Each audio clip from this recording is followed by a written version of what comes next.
हे प्रेम रूप श्री राम कृष्ण करुणामय पालय माम्। हे प्रेम रूप श्री राम कृष्ण करुणामय पालय माम्। हे दीन बंधु श्री शारदेश मम प्राण प्रिय पाहि माम्। हे दीन बंधु श्री शारदेश मम प्राण प्रिय पाहि माम्। हे प्रेम रूप श्री राम कृष्ण करुणामय पालय माम्। हे प्रेम रूप श्री राम कृष्ण करुणामय पालय माम्। हे दीन बंधु श्री शारदेश मम प्राण प्रिय पाहि माम्। हे दीन बंधु श्री शारदेश मम प्राण प्रिय पाहि माम्। हे प्रेम रूप श्री राम कृष्ण करुणामय पालय माम्। हे प्रेम रूप श्री राम कृष्ण करुणामय पालय माम्। हे दीन बंधु श्री शारदेश मम प्राण प्रिय पाहि माम्। हे दीन बंधु श्री शारदेश मम प्राण प्रिय पाहि माम्। मम प्राण प्रिय पाहि माम्। मम प्राण प्रिय पाहि माम्।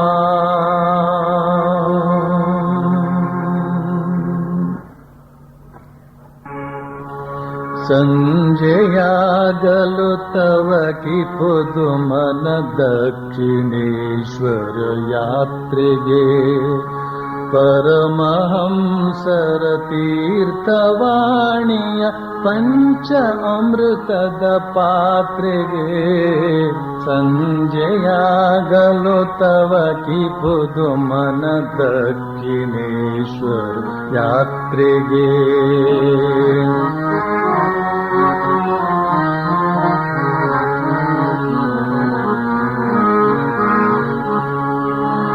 गोप्त दप्तर बರೆಯುತ್ತೀರ್ಪ ಮಹೇಂದ್ರ ಗೋಪ್ತನ ನೋಡುವೆ ಗುಪ್ತ ದಪ್ತರ ಬರೆಯುತ್ತೀರ್ಪ ಮಹೇಂದ್ರ ಗೋಪ್ತನ ನೋಡುವೆ ಪ್ರಶ್ನ ವರ್ಷವ ಕರೆಯುತ್ತೀರ್ಪ ನರೇಂದ್ರ ವಾದವನಾಲಿತೆ ಸಂಜೆಯಾಗಲು ತವ ಕಿ ಖುದು ಮನ ದಕ್ಷಿಣೇಶ್ವರ ಯಾತ್ರೆಗೆ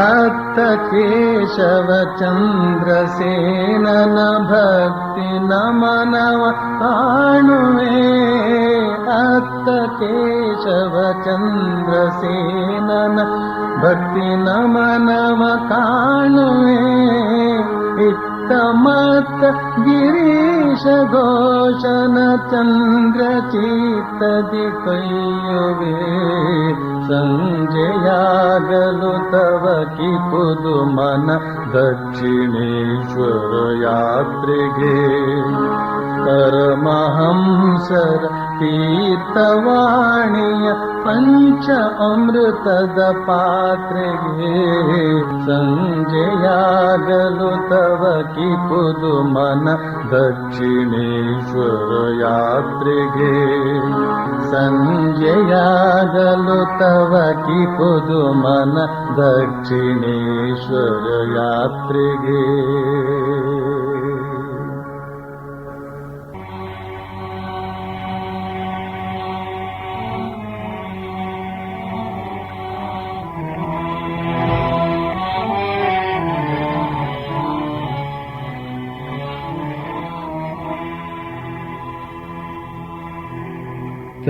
ಕಥಾಮೃತಂ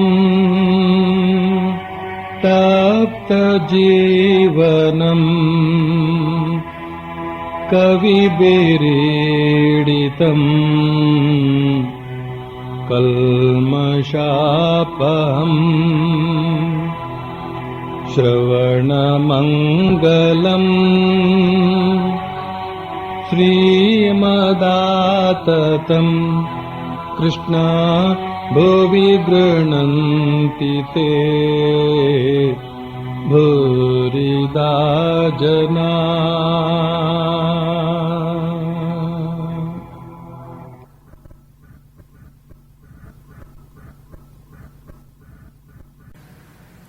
ಗೌರಿ ಹಬ್ಬ ಎಷ್ಟು ಜೋರಾಗಿ ನಡೀತಾ ಇದೆ ಅಂತ ಇವತ್ತು ಗೊತ್ತಾಗುತ್ತೆ ನೋಡಿದ್ರೆ. ಇಲ್ಲಿ ಗೌರಿಯರ ಪ್ರಭಾವಕ್ಕೆ ಒಳಗಾದಂತಹ ಕೆಲವು ಶಿವಂದಿರು ಕೂಡ ಕಾಣೆ ಇವತ್ತು. ಬಹಳ ಸಹಜ, ತಪ್ಪೇನೂ ಇಲ್ಲ. ಇದಿಷ್ಟು ವಿಶ್ವಾಸದ ಮಾತಾಯಿತು. ಈಗ ಉಪನ್ಯಾಸಕ್ಕೆ ಪ್ರಾರಂಭಿಸ್ತೇನೆ. ಮಣಿಲಾಲ್ ಮಲ್ಲಿಕಾ ಶ್ರೀರಾಮಕೃಷ್ಣರನ್ನ ಕೆಲವು ಪ್ರಶ್ನೆಗಳನ್ನು ಹಾಕ್ತಾ ಇದ್ದಾನೆ. ಶ್ರೀರಾಮಕೃಷ್ಣನ ಕೇಳ್ತಾನೆ, ಮಹಾರಾಜ್, ಈಗ ನೀವು ತಿಳಿಸಿದ್ರಲ್ಲ, ಅದು ಉಚ್ಚ ಅವಸ್ಥೆಗೆ ಸೇರಿದ ಮನುಷ್ಯನಿಗೆ ಅನ್ವಯಿಸತಕ್ಕದ್ದು. ಭಾಸ್ಕರಾನಂದರೊಡನೆ ಹೀಗೆ ಏನೇನೋ ಮಾತುಕತೆ ನಡೆಯಿತು ಅಂತ ಪ್ರಾರಂಭಿಸ್ತಾನೆ. ನೀವು ಈಗ ಹೇಳಿದ ಮಾತು ಯಾವುದು ಅಂತಂದರೆ, ಹಿಂದೆ ಹೇಳಿದ್ದನ್ನು ನಾವು ನೆನಪು ಮಾಡ್ಕೊಳ್ಬೇಕಾಗತ್ತೆ. ಶ್ರೀರಾಮಕೃಷ್ಣರು ಆ ಕತೆ ಹೇಳಿದ್ರಲ್ಲ, ಒಂದು ಜಾಗದಲ್ಲಿ ಒಂದು ಆಶ್ರಮ ಇತ್ತು, ಅಲ್ಲಿನ ಸಾಧುಗಳು ದಿನವೂ ಮಧುಕರಿಗೆ ಹೋಗ್ತಾ ಇದ್ರು. ಒಂದು ದಿನ ಒಬ್ಬ ಸಾಧು ಮಧುಕರಿಗೆ ಹೋಗಿದ್ದಾಗ ಒಬ್ಬ ಜಮೀನ್ದಾರ ಒಬ್ಬನನ್ನು ಬಹಳವಾಗಿ ಹೊಡಿತಾ ಇದ್ದುದನ್ನು ನೋಡಿದ. ಸಾಧು ಒಳ್ಳೆಯ ಪರಮ ದಯಾಳು, ಆತ ಅಡ್ಡಲಾಗಿ ಬಂದು ಹೊಡೆಯಬೇಡ ಅಂತ ಹೇಳಿದ. ಆ ಜಮೀನ್ದಾರನ ಕೋಪ ಬಹಳವಾಗಿ ಕೆರಳಿತ್ತು. ಅದನ್ನು ಆತ ಆ ಬಡ ಸಾಧುವಿನ ಕಡೆಗೆ ತಿರುಗಿಸಿದ. ಆತ ಆ ಸಾಧುವನ್ನು ಯಾವ ರೀತಿಯಾಗಿ ಹೊಡೆದ ಅಂತಂದರೆ, ಸಾಧು ಪ್ರಜ್ಞೆ ತಪ್ಪಿ ನೆಲಕ್ಕೆ ಬಿದ್ದ. ಯಾರೋ ಬಂದು ಈ ಸಮಾಚಾರವನ್ನು ಆಶ್ರಮಕ್ಕೆ ತಿಳಿಸಿದರು. ಸಾಧುಗಳು ಓಡಿ ಬಂದು ನೋಡ್ತಾರೆ, ಮಠದ ಸಾಧುಗಳು ಓಡಿ ಬಂದು ನೋಡ್ತಾರೆ, ತಮ್ಮ ಸೋದರ ಸನ್ಯಾಸಿ ಪ್ರಜ್ಞೆ ತಪ್ಪಿ ಬಿದ್ದಿದ್ದಾನೆ. ಅವರಲ್ಲಿ 4-5 ಜನ ಸೇರಿಕೊಂಡು ಆತನನ್ನು ಆಶ್ರಮಕ್ಕೆ ಎತ್ತುಕೊಂಡು ಹೋಗಿ ಹಾಸಿಗೆ ಮೇಲೆ ಮಲಗಿಸಿದ್ರು. ಆತನಿಗೆ ಇನ್ನೂ ಪ್ರಜ್ಞೆ ಬಂದಿರಲಿಲ್ಲ. ಉಳಿದ ಸಾಧುಗಳು ಚಿಂತಾಕ್ರಾಂತರಾಗಿ ಅವನ ಸುತ್ತಲೂ ಕುಳಿತುಕೊಂಡ್ರು. ಕೆಲವರು ಅವನಿಗೆ ಗಾಳಿ ಬೀಸೋದಕ್ಕೆ ಶುರು ಮಾಡಿದರು. ಅವರಲ್ಲಿ ಒಬ್ಬ ಸಲಹೆ ಕೊಟ್ಟ, ಬಾಯಿಗೆ ಸ್ವಲ್ಪ ಹಾಲು ಬಿಡೋದು ಒಳ್ಳೆಯದು ಅಂತ. ಬಾಯಿಗೆ ಹಾಲು ಬಿಡ್ತಾ ಬಿಡ್ತಾ ಆ ಸಾಧು ಚೇತರಿಸಿಕೊಳ್ಳೋದಕ್ಕೆ ಆರಂಭಿಸಿದ. ಕಣ್ಣು ಬಿಟ್ಟು ದಿಟ್ಟಿಸಿ ನೋಡಲಾರಂಭಿಸಿದ. ಆಗ ಒಬ್ಬ ಸಾಧು ಕೇಳ್ದ, ಎಲ್ಲಿ ನೋಡೋಣ, ಜ್ಞಾನ ಬಂದಿದೆಯೇ ಇಲ್ವೇ ಅಂತ, ನಮ್ಮನ್ನು ಗುರುತಿಸ್ತಾನೆ ಇಲ್ವೋ ಅಂತ. ಆಗ ಆತ ಗಟ್ಟಿಯಾಗಿ ಕೂಗಿ ಹೇಳ್ದ, ಮಹಾರಾಜ್, ನಿಮಗೆ ಯಾರು ಹಾಲು ಕುಡಿಸ್ತಾ ಇದ್ದಾರೆ? ಆಗ ಆ ಸಾಧು ಮೆತ್ತಗೆ ಉಸಿರೆಳೆದು ಹೇಳಿದ, ಸೋದರ, ಯಾರು ನನ್ನ ಬಡ್ದು ಹಾಕಿದನೋ ಆತನೇ ಈಗ ಹಾಲು ಕುಡಿಸ್ತಾ ಇದ್ದಾನೆ. ಹೊಡೆದವನು ಬೇರೆ, ಹಾಲು ಕುಡಿಸೋವನು ಬೇರೆ, ಹೊತ್ಕೊಂಡು ಬಂದವರು ಬೇರೆ, ನೋಡುವವ್ರ ಕಣ್ಣಿಗೆಲ್ಲ ಬೇರೆ ಬೇರೆ, ತಿಳಿದವ್ರ ಕಣ್ಣಿಗೆಲ್ಲ ಒಂದೇ. ಮುಖ್ಯವಾಗಿ ಎರಡಾಗಿ ವಿಂಗಡಿಸಬಹುದು. ಒಂದು ಹೊರಗಡೆಯ ದೃಷ್ಟಿ, ಇನ್ನೊಂದು ಒಳಗಡೆಯ ದೃಷ್ಟಿ ಅಂತ. ಒಳಗಡೆಯ ದೃಷ್ಟಿ ಅಂತ ಹೇಳಿದರೆ ಜ್ಞಾನ ದೃಷ್ಟಿ, ಹೊರಗಡೆಯ ದೃಷ್ಟಿ ಅಂತ ಹೇಳಿದರೆ ಲೌಕಿಕ ದೃಷ್ಟಿ. ಒಳಗಡೆಯ ದೃಷ್ಟಿ ಅಂತ ಹೇಳ್ತಕ್ಕಂಥದ್ದು ಜ್ಞಾನ ಚಕ್ಷಸ್ಸು ಅಂತ ಹೇಳ್ತಕ್ಕಂಥದ್ದು ಯಾರದು ತೆರೆದಿರ್ತದೋ ಅವರಿಗೆ ಗೊತ್ತಾಗ್ತದೆ. ಆ ಒಬ್ಬನೇ ಒಬ್ಬ ಪರಮಾತ್ಮ, ಒಬ್ಬನೇ ಒಬ್ಬ ಅಖಂಡ ಸಚಿದಾನಂದ ಚೈತನ್ಯ ವಿವಿಧ ಆಕಾರಗಳಿಂದ ವ್ಯಕ್ತವಾಗಿದ್ದುಕೊಂಡು ವಿವಿಧ ಆಟಗಳನ್ನು ಆಡ್ತಾ ಇದ್ದಾನೆ, ವಿವಿಧ ಲೀಲೆಗಳಲ್ಲಿ ತೊಡಗಿದ್ದಾನೆ ಅಂತ ಗೊತ್ತಾಗ್ತದೆ. ಆದ್ರಿಂದ ಈ ಅನುಭವ ಆದ್ರಿಂದ ಈ ಸಾಧುವಿಗೆ ಹೇಳ್ತಾ ಇದ್ದಾನೆ, ಯಾರು ಹೊಡೆದನೋ ಅವನೇ ಇಲ್ಲಿ ಹಾಲು ಕುಡಿಸ್ತಾ ಇದ್ದಾನೆ ಅಂತ. ಆದರೆ ಈ ಸಾಧು ಆಗ ಆ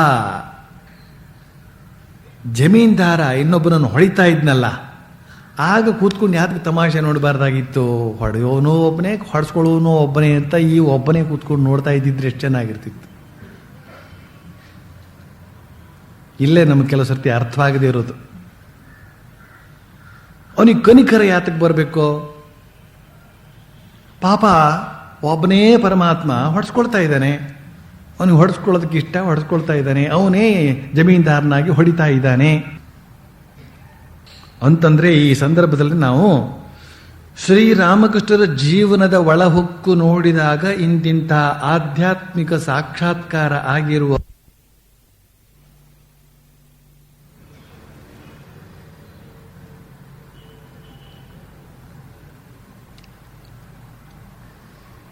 ಯಾಕೆ ಕರೆಂಟ್ ಬಂದರೂ ಕೂಡ ಸುಮ್ಮನೆ ಕೂತೆ ಅಂತಂದ್ರೆ ಮತ್ತೆ ಹೋಗುತ್ತೋ ಹೇಗೆ ಅಂತ ನೋಡೋಣ.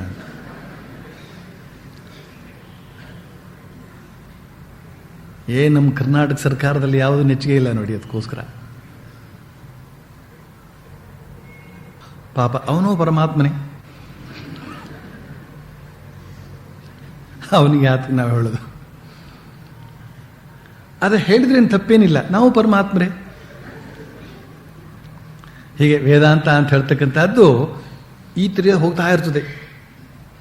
ಆದರೆ ನಾನಾಗಲೇ ಹೇಳಿದಂತೆ ಶ್ರೀರಾಮಕೃಷ್ಣರ ಅದ್ಭುತವಾದಂಥ ಅನುಭೂತಿಪರವಾದಂಥ ಜೀವನವನ್ನು ಒಳಹೊಕ್ಕು ನೋಡಿದಾಗ ಅವರ ಸಮಾಧಿಸ್ಥ ಮನಸ್ಸು ಅಂತ ಹೇಳ್ತಕ್ಕಂಥದ್ದು ಬೇರೆ ಬೇರೆ ಸ್ತರಗಳಲ್ಲಿ ನಿಲ್ತಾ ಇತ್ತು.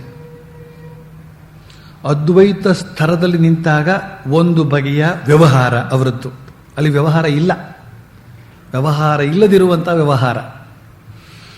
ಅವರು ಭಾವ ಸಮಾಧಿಯಲ್ಲಿದ್ದಾಗ ಒಂದು ಬಗೆಯ ವ್ಯವಹಾರ, ಆ ಭಾವದಿಂದಲೂ ಕೆಳಗಿಳಿದು ಲೌಕಿಕ ಸ್ತರಕ್ಕೆ ಬಂದಾಗ ಆ ಸಮಾಧಿಸ್ಥ ಮನಸ್ಸು ನಡ್ಕೊಳ್ತಕ್ಕಂತಹ ರೀತಿ ಕೆಲವೊಮ್ಮೆ ಕೆಲವು ವ್ಯಕ್ತಿಗಳೊಂದಿಗೆ ಅಥವಾ ಈ ಪ್ರಪಂಚದ ವ್ಯಕ್ತಿಗಳೊಂದಿಗೆ ತಾದಾತ್ಮ್ಯ ಹೊಂದಿ ಅವರಿಗೇನಾದರೂ ನೋವಾಯಿತು ಅಂತಂದ್ರೆ ತನಗೇ ನೋವಾದಷ್ಟು ಸಂಕಟ. ಆ ದಕ್ಷಿಣೇಶ್ವರದ ತೋಟದಲ್ಲಿ ಇರ್ತಕ್ಕಂಥ ಹುಲ್ಲುಗಾವಲಿನ ಮೇಲೆ ಯಾರಾದರೂ ನಡೀತಾ ಇತ್ತು ಅಂತ ಹೇಳಿದ್ರೆ ತನ್ನ ಬೆನ್ನ ಮೇಲೆ ನಡೆದಷ್ಟು ನೋವು. ಆ ಹುಲ್ಲಿನೊಂದಿಗೆ ತಾವು ತಾದಾತ್ಮ್ಯ ಹೊಂದಿದಾಗ ಮಾತ್ರ ಆ ಅನುಭವ. ಆ ತಾದಾತ್ಮ್ಯ ಹೋಗಿ ಪುನಃ ವ್ಯಾವಹಾರಿಕ ಸ್ತರಕ್ಕೆ ಬಂದಾಗ ಮತ್ತೆ ಯಥಾ ಪ್ರಕಾರ ಹುಲ್ಲೇ ತಾವು ತಾವೇ. ಸ್ವಾಮಿ ಬ್ರಹ್ಮಾನಂದರು ಹೇಳ್ತಾ ಇದ್ರು, ಅವ್ರು ಯಾವಾಗಲೂ ಬ್ರಹ್ಮಭಾವದಲ್ಲೇ ಇರತಕ್ಕಂಥವ್ರು. ರಾತ್ರಿಯಿಂದ ಕೆಲವೊಮ್ಮೆ ತಮ್ಮ ಶಿಷ್ಯರ ಹತ್ರ ಹೇಳ್ತಾ ಇದ್ರು, ನನಗೆ ನನ್ನ ಮನಸ್ಸು ಅಂತ ಹೇಳ್ತಕ್ಕಂಥದ್ದು ಅತ್ಯಂತ ಉಚ್ಚ ಸ್ಥಿತಿಗೆ ಹೋದಾಗ ಅನಿಸ್ತದೆ, ನಾನು ಯಾತಕ್ಕೆ ಮಂತ್ರದೀಕ್ಷೆ ಕೊಡಬೇಕು, ಯಾತಕ್ಕೋಸ್ಕರ ಯಾರ ಅಜ್ಞಾನವನ್ನು ಕಳಿಬೇಕು. ಪ್ರತಿಯೊಬ್ಬರಲ್ಲೂ ಕೂಡ ಅದೇ ಜ್ಞಾನ ಜ್ಯೋತಿಯೇ ಉರಿತಾ ಇರತಕ್ಕಂಥದ್ದು ಕಾಣ್ತಾ ಇರುವಾಗ, ಪ್ರತಿಯೊಬ್ಬನೂ ಕೂಡ ಅದೇ ಪರಮಾತ್ಮ ಸ್ವರೂಪಿಯಾಗಿ ಕಾಣ್ತಾ ಇರುವಾಗ ನಾನು ಯಾರಿಗೆ ಮಂತ್ರದೀಕ್ಷೆ ಕೊಡೋದು, ಯಾರ ಅಜ್ಞಾನವನ್ನು ಕಳೆಯೋದು ಅಂತ ಸುಮ್ಮನಿದ್ದು ಬಿಡ್ತೇನೆ. ಆದರೆ ಯಾವಾಗ ನನ್ನ ಮನಸ್ಸು ಲೌಕಿಕ ಸ್ತರಕ್ಕೆ ಬರ್ತದೋ, ನಾನು ಬೇರೆ ಅವರು ಬೇರೆ ಅಂತ ಹೇಳ್ತಕ್ಕಂಥ ಒಂದು ಭಾವನೆ ಬರ್ತದೋ, ಆಗ ನನ್ನ ಹೃದಯದಲ್ಲಿ ಒಂದು ಬಗೆಯ ಚಿಂತೆ ಉಂಟಾಗ್ತದೆ, ಕರುಣೆ ಉಂಟಾಗ್ತದೆ. ಆಗ ನಾನು ಸಾಮಾನ್ಯ ಜನರಲ್ಲಿ ಒಂದು ಬಗೆಯ ಅಜ್ಞಾನವನ್ನು ಕಾಣ್ತೇನೆ. ಆ ಅಜ್ಞಾನವನ್ನು ಹೋಗಲಾಡಿಸಬೇಕು ಅಂತ ಹೇಳ್ತಕ್ಕಂಥ ತವಕವನ್ನು ತಾಳ್ತೇನೆ ಒಳಗಡೆ. ಆಗ ನಾನು ಮಂತ್ರದೀಕ್ಷೆ ಕೊಡಬೇಕು, ಅವ್ರನ್ನ ಹೇಗಾದರೂ ಮಾಡಿ ಉದ್ಧರಿಸಬೇಕು ಅಂತ ಹೇಳ್ತಕ್ಕಂಥ ಭಾವನೆಯನ್ನು ತಾಳ್ತೇನೆ, ಮಂತ್ರದೀಕ್ಷೆಯನ್ನು ಕೊಡ್ತೇನೆ ಅಂತ ಹೇಳಿದರು. ಎಷ್ಟು ಅದ್ಭುತವಾಗಿದೆ ಈ ಮಾತುಗಳೆಲ್ಲ. ನಾವು ಕೂಡ ಅಷ್ಟೇನೆ, ನಮಗೆ ಸಮಾಧಿ ಇಲ್ಲ, ಗಿಮಾದಿಯೂ ಇಲ್ಲ, ಆದರೂ ಕೂಡ ಬೇರೆ ಬೇರೆ ಸಂದರ್ಭ ಬೇರೆ ಬೇರೆ ರೀತಿಯಲ್ಲಿ ವರ್ತಿಸೋದಿಲ್ವೇ? ಒಂದೊಂದು ಸಂದರ್ಭದಲ್ಲಿ ಒಂದೊಂದು ರೀತಿಯಲ್ಲಿ ಪರಿಸರಕ್ಕೆ ಅನುಸಾರವಾಗಿ, ನಮ್ಮ ಮನಸ್ಸಿನ ಮನೋಭಾವಕ್ಕೆ ಅನುಸಾರವಾಗಿ, ಮನಸ್ಸಿನ ಸ್ಥಿತಿಗೆ ಅನುಸಾರವಾಗಿ ನಾವು ವರ್ತಿಸ್ತೀವಿ. ಹಾಗಿರುವಾಗ ಈ ಸಮಾಧಿಸ್ಥ ಪುರುಷರು ಕೂಡ ಅವರ ಮನಸ್ಸು ವಿವಿಧ ಸ್ತರಗಳಿಗೆ ಬಂದಾಗ ವಿವಿಧ ರೀತಿಯಲ್ಲಿ ವರ್ತಿಸ್ತಾರೆ. ಯಾವಾಗ ಆ ಜಮೀನ್ದಾರ ಇನ್ನೊಬ್ಬನಿಗೆ ಹೊಡಿತಾ ಇದ್ನೋ ಅದನ್ನು ಕಂಡಾಗ ಈ ಸಾಧು ತಿರ್ತಕ್ಕಂಥವನು ಯಾವ ಸ್ತರದಲ್ಲಿ ಇದ್ದ ಅಂತ ಹೇಳಿದ್ರೆ, ಅಯ್ಯೋ ಪಾಪ ಅಂತ ಅನ್ನಿಸುವಂತಹ ಸ್ಥಿತಿಯಲ್ಲಿ ಅವನಿದ್ದ. ಆದ್ರಿಂದ ಹೋಗಿ ತಪ್ಪಿಸಿಕೊಳ್ಳಲು ಪ್ರಯತ್ನ ಪಡೆದ. ಏಟು ತಿಂದ ಮೇಲೆ ಅವನಿಗೆ ಬುದ್ಧಿ ಬಂತು. ಮತ್ತೆ ಉನ್ನತ ಸ್ತರಕ್ಕೆ ಮತ್ತೆ ಹೋದಾಗ ಪುನಃ ಇಲ್ಲಿ ಹಾಲನ್ನು ಕುಡಿಸುವ ಸಂದರ್ಭದಲ್ಲಿ ಆ ಪ್ರಶ್ನೆಯನ್ನು ಹಾಕಿದಾಗ, ಯಾರು ಅಲ್ಲಿ ಹೊಡಿತಾ ಇದ್ದಿದ್ನೋ, ನನಗೆ ಯಾರು ಅಲ್ಲಿ ಹೊಡೆದ್ನೋ ಅವನೇ ಬಂದು ಇಲ್ಲಿ ಹಾಲು ಕುಡಿಸ್ತಾ ಇದ್ದ ಅಂತ ಹೇಳಿಬಿಟ್ರು. ಶ್ರೀರಾಮಕೃಷ್ಣ ಈ ಕಥೆಯನ್ನು ಹೇಳಿ ಮುಂದುವರಿಸ್ತಾ, ಭಗವಂತನ ಸಾಕ್ಷಾತ್ಕಾರ ದೊರೆಯದ ಹೊರತು ಈ ರೀತಿಯ ಮಾನಸಿಕ ಅವಸ್ಥೆ ಉಂಟಾಗದು ಅಂತಂದ್ಬಿಟ್ರು. ಇದೊಂದು ಮಾನಸಿಕ ಅವಸ್ಥೆ, ಉಚ್ಚ ಮಾನಸಿಕ ಅವಸ್ಥೆ. ಆ ದೃಷ್ಟಿಯಿಂದ ಕಂಡಾಗ ಹೊಡೆಯುವವನು, ಹಾಲು ಕುಡಿಸುವವನು, ಕೋಪ ತೋರಿಸುವವನು, ಕರುಣೆ ತಾಳುವವನು, ಆ ಮನುಷ್ಯನು ಈ ಮನುಷ್ಯನು ಎಲ್ಲವೂ ಒಂದೇ ಆಗಿ ಕಾಣ್ತದೆ ಅಂತ. ಸಾಕ್ಷಾತ್ಕಾರ ಆದ ಮೇಲೆ ಮಾತ್ರ.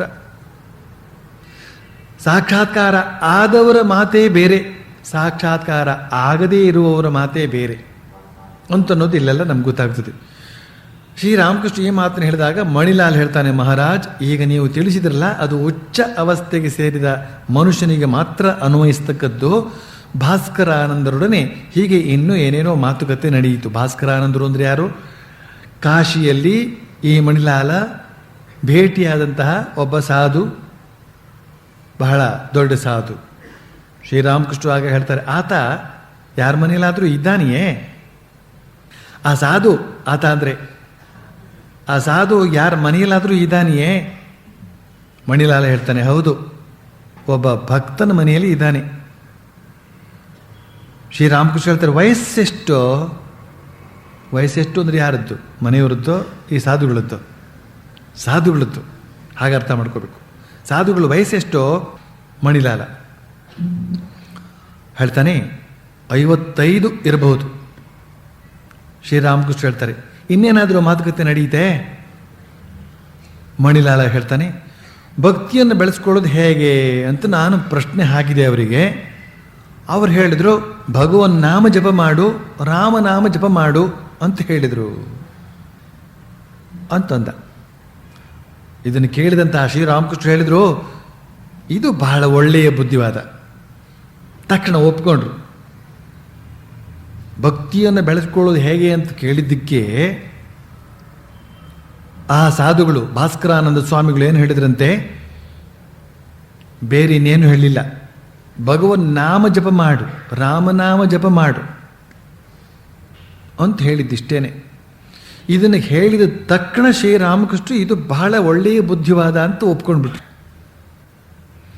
ಇದು ಇಲ್ಲಿ ನಮಗೂ ಕೂಡ ಸೂಚನೆ. ಶ್ರೀರಾಮಕೃಷ್ಣ ಅಷ್ಟು ಬೇಗ ಅದನ್ನು ಒಪ್ಕೊಳ್ಬೇಕಾದ್ರೆ ಅದು ಎಂಥ ಅದ್ಭುತವಾದಂತಹ ಸಾಧನೆ. ಯಾವುದು? ಕೇವಲ ನಾಮ ಜಪ ಮಾಡ್ತಕ್ಕಂತಹದ್ದು ನಮ್ಮ ಭಕ್ತಿಯನ್ನು ಜಾಗೃತಗೊಳಿಸುವಲ್ಲಿ ಬಹಳ ಸಮರ್ಥವಾದದ್ದು ಅಂತನ್ನುವ ಮಾತನ್ನು ನಾವಿಲ್ಲಿ ಮನಸ್ಸಿನಲ್ಲಿ ಗುರ್ತಾಕೊಂಡ್ಬಿಡ್ಬೇಕು. ಮನಸ್ಸಿನಲ್ಲಿ ಗುರ್ತಾಕೊಂಡ್ಬಿಡ್ಬೇಕು ಅಂತ ನಾನು ಯಾತಕ್ಕೆ ಹೇಳಿದ್ದು ಅಂದರೆ, ಇನ್ಯಾರನ್ನು ಹೋಗಿ ಎಲ್ಲಿ ಹೋಗಿ ಕೇಳಬಾರ್ದು, ಭಕ್ತಿನ ಹೇಗೆ ಬೆಳೆಸೋ ಸ್ವಾಮೀಜಿ ಅಂತ. ಆಮೇಲೆ ಇನ್ನೊಂದು ಕಥೆ ಇದೆ. ಯಾರ ಸಾಧುಗಳು ಸಿಕ್ಕಿದ ತಕ್ಷಣ ಏನೋ ಒಂದು ಪ್ರಶ್ನೆ ಕೇಳಬೇಕಲ್ಲ, ಇದು ನಿಮ್ಗೆ ಕೇಳೋದು. ಇಂಥದ್ದು ಕೆಲವು ಸೆಟ್ ಕ್ವೆಶನ್ಸ್ ಎಲ್ಲ ಇರುತ್ತವೆ, ಅದನ್ನು ಕೇಳ್ತಾ ಇರೋದು. ಅವರೇನೋ ಒಂದು ಹೇಳೋದು, ಓಹೋ ನೀವು ಈ ಥರ ಹೇಳ್ತೀರಿ, ಅವರೇನೋ ಒಂದು ಹೇಳ್ತಾರೆ, ಅದನ್ನು ಕೇಳಿಕೊಂಡು ಓಹೋ ನೀವು ಹೀಗೆ ಹೇಳ್ತೀರಿ. ಆ ಸಾಧುಗಳನ್ನು ಇದೇ ಪ್ರಶ್ನೆ ಹಾಕಿದ ಅವ್ರು ಇನ್ನೊಂದು ಥರ ಹೇಳಿದ್ರಲ್ಲ, ಅದಕ್ಕೂ ಬೇರೆ ಈ ಸಾಧುಗಳು ಉತ್ತರ ಕೊಡಬೇಕಿನ್ನು. ಹೀಗೆ ಹೋಗ್ತಾ ಇರುತ್ತೆ ಕತೆ. ಆದರೆ ನಿಜವಾಗಿಯೂ ಯಾರಿಗೆ ಭಕ್ತಿ ಜಾಗೃತವಾಗಬೇಕು ಅಂತನೋ ಉದ್ದೇಶ ಇದೆಯೋ ಅವರಿಗೆ ಇಷ್ಟೇ ಮಾತು ಸಾಕು, ಭಗವನ್ ನಾಮ ಜಪ ಮಾಡ್ತಾ ಹೋಗ್ತಾ ಇರು ಅಂತ. ಈಗ ಮಾಸ್ಟರ್ ಮಾಷೆ ಬರಿತಾ ಇದ್ದಾನೆ, ಆ ಸಂಭಾಷಣೆ ಅಲ್ಲಿಗೆ ಮುಗಿಯಿತು. ಕಾಳಿ ದೇವಾಲಯದ ಎಲ್ಲ ದೇವಾಲಯಗಳಲ್ಲೂ ಮಧ್ಯಾಹ್ನದ ಪೂಜೆ ಮುಗಿದು ಭೋಗಾರತಿಯ ಗಂಟೆಗಳ ಶಬ್ದ ಕೇಳಿ ಬರಲಾರಂಭಿಸಿತು. ಬೇಸಿಗೆಯ ಮಧ್ಯಾಹ್ನವಾದ್ದರಿಂದ ಸೂರ್ಯ ಬಹಳ ತೀಕ್ಷ್ಣವಾಗಿದ್ದಾನೆ. ಗಂಗೆಯಲ್ಲಿ ಉಬ್ಬರ ಬರಲಾರಂಭಿಸಿದೆ. ದಕ್ಷಿಣ ದಿಕ್ಕಿನಿಂದ ಗಾಳಿ ಬೀಸುತ್ತಿದೆ. ಪರಮಹಂಸರು ಊಟ ಮುಗಿಸಿ ವಿಶ್ರಮಿಸಿಕೊಳ್ಳುತ್ತಿದ್ದಾರೆ.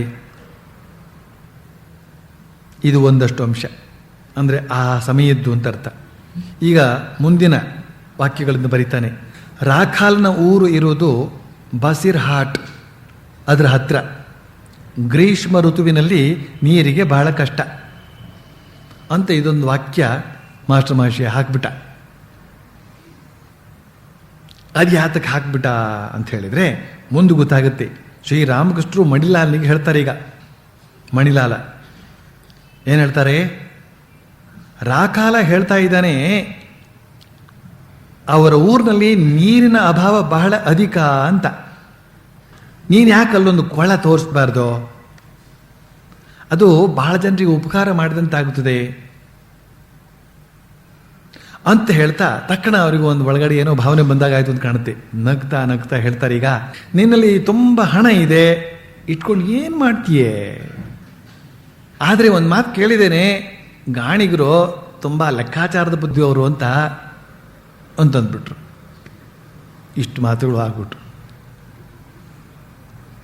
ರಾಖಾಲ ಶ್ರೀರಾಮಕೃಷ್ಣ ಪ್ರಿಯ ಭಕ್ತ, ಬಾಲಭಕ್ತ, ಪ್ರಿಯ ಭಕ್ತ, ಶುದ್ಧ ಹೃದಯದ ತರುಣ. ಅವನಿಗಾಗಿ, ಅವನಿರ್ತಕ್ಕಂಥ ಊರಿನವರಿಗಾಗಿ ಏನಾದರೂ ಮಾಡಬೇಕು ಅಂತ ಹೇಳ್ತಕ್ಕಂಥ ಒಂದು ವ್ಯಾಕುಲತೆ ಶ್ರೀರಾಮಕೃಷ್ಣಗೆ. ಸಜ್ಜನ ದೇವೋಭವ, ಸಜ್ಜನರಿಗಾಗಿಯೂ ಕೂಡ ಏನಾದರೂ ಮಾಡಬೇಕು. ಶ್ರೀರಾಮಕೃಷ್ಣ ಸ್ವತಃ ಮಾಡೋದಕ್ಕೆ ಹೋಗಲಿಲ್ಲ. ಅವರು ಪವಾಡ ಮಾಡ್ಬೋದಾಗಿತ್ತು, ಅಲ್ಲೊಂದು ಬಾವಿ ಆಗಲಿ ಅಂತ. ಆಗ್ಬಿಡ್ತಿತ್ತು. ಇಚ್ಛಾ ಮಾತ್ರದಿಂದ ಏನು ಬೇಕಾದರೂ ಆಗ್ಬೋದಲ್ಲ. ಅಂತಹ ನಾಗಮಹಾಶಯರೇ ತಮ್ಮ ಮನೆ ಮುಂದೆ ಗಂಗೆ ಹರಿಯುವಂತೆ ಮಾಡಿಬಿಟ್ರಲ್ಲ. ನಾಗಮಹಾಶಯರ ಕತೆ ಓದೋರಿಗೆಲ್ಲ ಗೊತ್ತಿದೆ ಅದು. ಶಂಕರಾಚಾರ್ಯರು ಏನು ಮಾಡಿದರು? ತಮ್ಮ ತಾಯಿಗೆ ಸ್ನಾನಕ್ಕೆ ಅನುಕೂಲವಾಗಲಿ ಅಂತಂದ್ಬಿಟ್ಟಿದ್ದೆ ನದಿ ತಮ್ಮ ಮನೆಯ ಮುಂದೆ ಹರಿಯುವಂತೆ ಮಾಡಿಬಿಟ್ರಲ್ಲ. ಹೀಗೆ ಇಂತಿಂತಹದ್ದೆಲ್ಲ ನಡೆಸಿದ್ದಾರೆ. ಹಾಗಿರುವಾಗ ಶ್ರೀರಾಮಕೃಷ್ಣ ಯಾಕೆ ನಡೆಸೋಕ್ಕೆ ಸಾಧ್ಯವಿಲ್ಲ? ಆದರೆ ವಿಷಯ ಅದಲ್ಲ. ಇಲ್ಲಿ ಒಂದು ವಿಶೇಷವಾದಂತಹ ಬೋಧನೆಯನ್ನ ಆ ಅವತಾರ ಪುರುಷರು ಕೊಟ್ಟು ಹೋಗಿದ್ದಾರೆ. ಯಾವಾಗಲೂ ಆ ಅವತಾರ ಪುರುಷರು ಎಲ್ಲಿರ್ತಾರೆ? ಮನೆ ಮುಂದೆ ಬಾವಿ ತೋಡೋದಕ್ಕೆ ಅಥವಾ ಬಾವಿ ಬರೆಸೋದಕ್ಕೆ. ಶ್ರೀಮಂತರು ಅಂತ ಹೇಳ್ತಕ್ಕಂಥವರು ಭಗವಂತನ ಕೃಪೆಯಿಂದ ಸಂಪಾದನೆ ಮಾಡಿರ್ತಾರೆ. ಅವರು ಸಂಪಾದನೆ ಮಾಡಿರ್ತಕ್ಕಂಥ ಹಣ ಅಂತ ಹೇಳ್ತಕ್ಕಂಥದ್ದು ಅವ್ರ ಸಂಸಾರಸ್ಥರಿಗೆ ಸಾಕಾಗಿ ಇನ್ನೂ ಎಷ್ಟೋ ಮಿಕ್ಕಿರುತ್ತೆ ಅಂತನ್ನೋದನ್ನು ಅವರೆಷ್ಟು ಗುಟ್ಟಾಗಿಟ್ಟರೂ ಕೂಡ ಅದೇನು ಗುಟ್ಟಾಗಿರೋದಿಲ್ಲ. ಅದನ್ನು ಬಹಳ ಜನರಿಗೆ ಗೊತ್ತಾಗ್ಬಿಟ್ಟಿದೆ ಅದೆಲ್ಲ. ಈಗ ಆ ಶ್ರೀಮಂತರು ಅಂತ ಹೇಳ್ತಕ್ಕಂಥವ್ರು ಏನು ಮಾಡಬೇಕು? ಉಪಕಾರ, ಬಹುಜನ ಹಿತಾಯ ಬಹುಜನ ಸುಖಾಯ ಆ ಹಣವನ್ನು ವಿನಿಯೋಗಿಸಬೇಕು. ಹಾಗೆ ವಿನಿಯೋಗಿಸೋದ್ರಿಂದ ಅವರಿಗೆ ಹಾರ್ಟ್ ಅಟ್ಯಾಕ್ ಆಗ್ತಕ್ಕಂಥದ್ದು, ಬ್ಲಡ್ ಪ್ರೆಷರ್ ಏರ್ತಕ್ಕಂಥದ್ದು ಎಲ್ಲ ತಪ್ಪಿ ಹೋಗ್ತದೆ, ಆರೋಗ್ಯ ಸುಧಾರಿಸ್ತದೆ. ಶರೀರಕ್ಕೆ ಫ್ಯಾಟ್ ಅಂದರೆ ಏನು ಹೇಳ್ತಾರೆ? ಅದಕ್ಕೆ ಕೊಬ್ಬು. ಶರೀರಕ್ಕೆ ಕೊಬ್ಬು ಹೇಗೆ ಅಪಾಯಕಾರಿಯೋ, ಮನಸ್ಸಿಗೆ ಈ ಒಂದು ಅತಿ ಸಂಪತ್ತು ಅಂತ ಹೇಳ್ತಕ್ಕಂಥದ್ದು ಅಪಾಯಕಾರಿ. ಬ್ಲಡ್ ಸರ್ಕ್ಯುಲೇಷನ್, ರಕ್ತ ಸಂಚಾರ ಅಂತ ಹೇಳ್ತಕ್ಕಂಥದ್ದು ವೇಗವಾಗಿ, ಎಷ್ಟು ವೇಗವಾಗಿ ನಡಿಬೇಕೋ ಅಷ್ಟು ವೇಗವಾಗಿ ನಡೀತಾ ಇದ್ರೆ ಹೇಗೆ ಆರೋಗ್ಯ ಚೆನ್ನಾಗಿರ್ತದೋ, ಅದೇ ರೀತಿಯಲ್ಲಿ ಹಣ ಕೂಡ ಸಂಚರಿಸ್ತಾ ಇದ್ರೆ ಮಾತ್ರ ಎಲ್ಲರ ಆರೋಗ್ಯವೂ ಸರಿಯಾಗಿರ್ತದೆ, ಎಲ್ಲರ ತಲೆಯೂ ಸರಿಯಾಗಿರ್ತದೆ. ಅದಕ್ಕೋಸ್ಕರ ಶ್ರೀರಾಮಕೃಷ್ಣರು ಅವನ ಧನಿಕ ಅಂತ ಅನ್ನೋದನ್ನು ಗುರುತಿಸಿ ಆ ಧನವನ್ನು ಸದ್ವಿನಿಯೋಗ ಆಗಿಸುವಂತೆ, ಅದರಲ್ಲೂ ಕೂಡ ಸಜ್ಜನರ ಸೇವೆಗೆ ಅದು ವಿನಿಯೋಗ ಆಗುವಂತೆ ಒಂದು ಸೂಚನೆಯನ್ನು ಕೊಡ್ತಾ ಇದ್ದಾರೆ. ಇದು ಒಂದು ವಿಚಾರ. ಎರಡನೇ ವಿಚಾರ ಏನು? ನಗ್ತಾ ನಗ್ತಾ ಹೇಳ್ತಾ ಇದ್ದಾರೆ. ಆದರೆ ಕೇಳಿದ್ದೇನೆ, ಗಾಣಿಗರು ತುಂಬ ಲೆಕ್ಕಾಚಾರ ಬುದ್ಧಿಯವರು ಅಂತ ಅಂದ್ಬಿಟ್ರು. ಆಗ ಸುತ್ತಮುತ್ತ ಇರೋರೆಲ್ಲ ನಕ್ಕರು. ಅವರಿಗೇನೋ ನಗು, ಇವನ ಗತೆ ಏನು? ಮಣಿಲಾಲ ಮಾಸ್ಟರ್ ಮಾಷೆ ಬರೀತಾನೀಗ. ಮಣಿಲಾಲ ನಿಜವಾಗಿಯೂ ಲೆಕ್ಕಾಚಾರದ ಬುದ್ಧಿಯವನೇ. ಅವನಲ್ಲಿ ಹಣದ ಅಭಾವವೇನಿಲ್ಲ. ಈಗ ಕೆಲವು ಕಾಲದ ಹಿಂದೆ ಬಡ ವಿದ್ಯಾರ್ಥಿಗಳ ಪೋಷಣೆಗಾಗಿ 25,000 ರೂಪಾಯಿಯ ಶಾಶ್ವತ ವರಮಾನ ದಾನ ಎಂಡೋಮೆಂಟ್ ಮಾಡಿದ್ದಾನೆ. ಈ ಮಾಸ್ಟರ್ ಮಾಷೆ ಅದನ್ನೆಲ್ಲ ತಿಳ್ಕೊಂಡದಿಷ್ಟು ಒಳ್ಳೆದಾಯ್ತು ನೋಡಿ. ಮಾಡಿದ್ದಾನೆ, ಲೆಕ್ಕಾಚಾರದವನಂತ ಶ್ರೀರಾಮಕೃಷ್ಣ ಹೇಳಿದ್ರು ಕೂಡ 25,000 ಎಂಡೋಮೆಂಟ್ ಮಾಡಿದಾನವನು ಅಂತ ಅನ್ನೋದನ್ನು ಮಾಸ್ಟರ್ ಮಾಷೆ ಬರೆದಿಟ್ಟಿದ್ದಾನೆ. ಇದನ್ನು ಬಹುಶಃ ಅವನು ಆಮೇಲೆ ಕೇಳಿ ತಿಳ್ಕೊಂಡಿರ್ಬೇಕು ಅಂತ ಕಾಣುತ್ತೆ ಮಾಸ್ಟರ್ ಮಾಷೆಯ. ಶ್ರೀರಾಮಕೃಷ್ಣ ಲೆಕ್ಕಾಚಾರದವ ಅಂತ ಹೇಳ್ಬಿಟ್ರಲ್ಲ, ನೀವೇನಾದ್ರು ಮಾಡಿದ್ದುಂಟೋ ಏನಿದ್ರೆ ಹೇಳಿ, ಬರೀ ಬರ್ಕೋತೀನಿ ಅಂತ. ಪುಣ್ಯಾತ್ಮ ಬರೆದಿಟ್ಟಿದ್ದು ಬಹಳ ಒಳ್ಳೆಯದಾಯಿತು. ಆಗಿನ ಕಾಲದ 25,000 ಅಂದರೆ ಇವತ್ತು ಸುಮಾರು 10 ಲಕ್ಷನಾದರೂ ಇರಬೇಕು ಅಂತ ಅನಿಸುತ್ತೆ ನನಗೆ. ಸರಿಯಾಗಿ ಲೆಕ್ಕಾಚಾರ ಗೊತ್ತಿಲ್ಲ. ಅದು ನೀವು ಆಮೇಲೆ ಮನೆಗೆ ಹೋಗಿ ಲೆಕ್ಕ ಹಾಕ್ಕೊಳ್ಳಿ. ಎಷ್ಟು ಲಕ್ಷವನ್ನು ಅವನು ಅದಾಗಲೇ ಎಂಡೋಮೆಂಟ್ ಮಾಡಿದಾನೆ ನೋಡಿ. ದೊಡ್ಡ ಕೆಲಸವನ್ನೇ ಮಾಡಿದಾನು. ಆದರೆ ಶ್ರೀರಾಮಕೃಷ್ಣ ಸಂದರ್ಭೋಚಿತವಾಗಿ ಈ ಒಂದು ತಮಾಷೆಯನ್ನು ಮಾಡಿ ಇಟ್ಟಿದ್ದಾರೆ. ಈಗ ಮಣಿಲಾಲ ಪರಮಹಂಸರು ತಮ್ಮ ಜಾತಿಯ ಸಂಬಂಧವಾಗಿ ಆಡಿದ ಮಾತುಗಳಿಗೆ ಯಾವ ಉತ್ತರವನ್ನು ಕೊಡಲಿಲ್ಲ. ಆದರೆ ಸ್ವಲ್ಪ ಹೊತ್ತಾದ ಮೇಲೆ ಆ ಮಾತು ಈ ಮಾತು ಆಡ್ತಾ ತನ್ನ ಜಾತಿಯ ಸಂಬಂಧವಾಗಿ ಮಾತೆತ್ತಿ ಹೇಳ್ದ. ಮಹಾಶಯರೇ, ಕೊಳ ತೋಳಿಸುವ ವಿಷಯವಾಗಿ ಹೇಳಿದ್ರಿ, ಅಷ್ಟಕ್ಕೆ ಮಾತು ನಿಲ್ಲಿಸಿಬಿಟ್ಟಿದ್ರೆ ಚೆನ್ನಾಗಿರ್ತಿತ್ತು. ಗಾಣ್ಗ ಗೀಣ್ಗ ಈ ಮಾತಲ್ಲ ಯಾಕೆ ಅಂದ್ಬಿಟ್ಟ. ನೋಡಿ ಅವನಿಗೆ ಎಷ್ಟು ನೋವಾಗಿದೆ ಅಂತ ಗೊತ್ತಾಗುತ್ತೆ ಇದರಿಂದ. ಅವತಾರ ಪುರುಷರು ಹೇಳಿದ್ದೋ ಅಂಥೇಳಿ ಅವನಿಗೆ ನೋವು ಆಗಲಿಲ್ಲ ಅಂತೇನಿಲ್ಲ, ಚುರುಕ್ಕಂದಿದೆ ಅವನಿಗೆ. ಅದಕ್ಕೋಸ್ಕರ ಅವನು ಕಾಯ್ತಾ ಇದ್ದ, ಹೇಗೆ ಹೇಳೋದು ಇದನ್ನು ಅವರಿಗೆ ಅಂತ. ಅದಕ್ಕೊಂದು ಸಂದರ್ಭವನ್ನು ತಂದುಕೊಂಡು ಮಾತಿನ ಮಧ್ಯೆ ಇದನ್ನು ಮಾತನ್ನು ಸೇರಿಸೇ ಬಿಟ್ಟ. ಕಷ್ಟ ಆಗುತ್ತೆ ನಿಜ. 10 ಜನಗಳು ಕುಳಿತಿರುವ ಸಂದರ್ಭದಲ್ಲಿ ಒಬ್ಬರ ಜಾತಿಗೆ ಸಂಬಂಧಪಟ್ಟಂತೆ ಈ ಒಂದು ಹೇಳಿಕೆಯನ್ನು ಕೊಟ್ಟು ಬಿಟ್ರೆ ಕಷ್ಟ ಅಲ್ವೇ? ಇದನ್ನು ನಾನು ಯೋಚನೆ ಮಾಡ್ತಾ ಇರ್ತೀನಿ. ಶ್ರೀರಾಮಕೃಷ್ಣ ಏನೋ ಮಾಡಿದ್ರು, ಬಚಾಯಿಸ್ಕೊಂಡ್ರು. ಹಾಗೆ ಶ್ರೀರಾಮಕೃಷ್ಣ ಮಾಡಿದ್ದು, ನಾನು ಶ್ರೀರಾಮಕೃಷ್ಣ ಪರಂಪರೆಯಲ್ಲೇ ಬಂದವನು, ಆದ್ದರಿಂದ ನಾನು ಕೂಡ ಆ ಥರ ಒಡಾಫೆ ಮಾಡಬಹುದು ಅಂತ ಏನಾದರೂ ಹೊರಟು ಬಿಟ್ರೆ ಏನು ಗತಿ? ಆದರೆ ಇದನ್ನೆಲ್ಲ ತುಂಬ ಗಂಭೀರವಾಗಿ ತಗೊಳ್ತಕ್ಕಂಥದ್ದಲ್ಲ,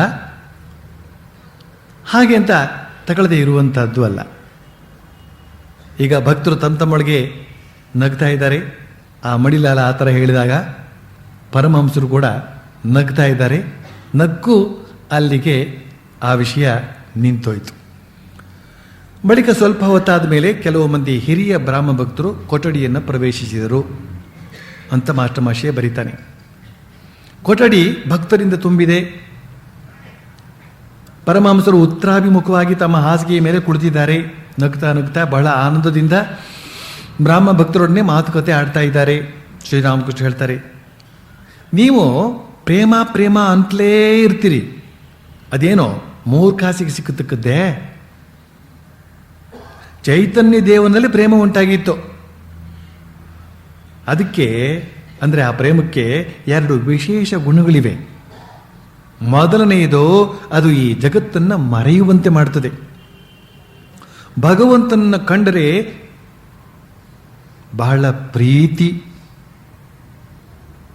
ಭಕ್ತ ಬಾಹ್ಯ ಜ್ಞಾನ ಶೂನ್ಯನಾಗಿ ಬಿಡ್ತಾನೆ. ಚೈತನ್ಯ ದೇವ ವನವನ್ನು ನೋಡಿ ಅದೇ ಬೃಂದಾವನ ಅಂತ ಭಾವಿಸಿದ, ಸಮುದ್ರ ನೋಡಿ ಅದೇ ಯಮುನೆ ಅಂತ ಧಾವಿಸಿದ.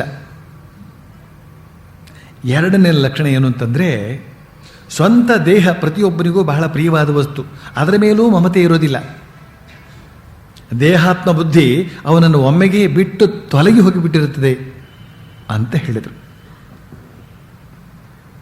ಬ್ರಾಹ್ಮ ಸಮಾಜದ ಭಕ್ತರಿಗೆ ಹೇಳಿದ ಮಾತಿದು.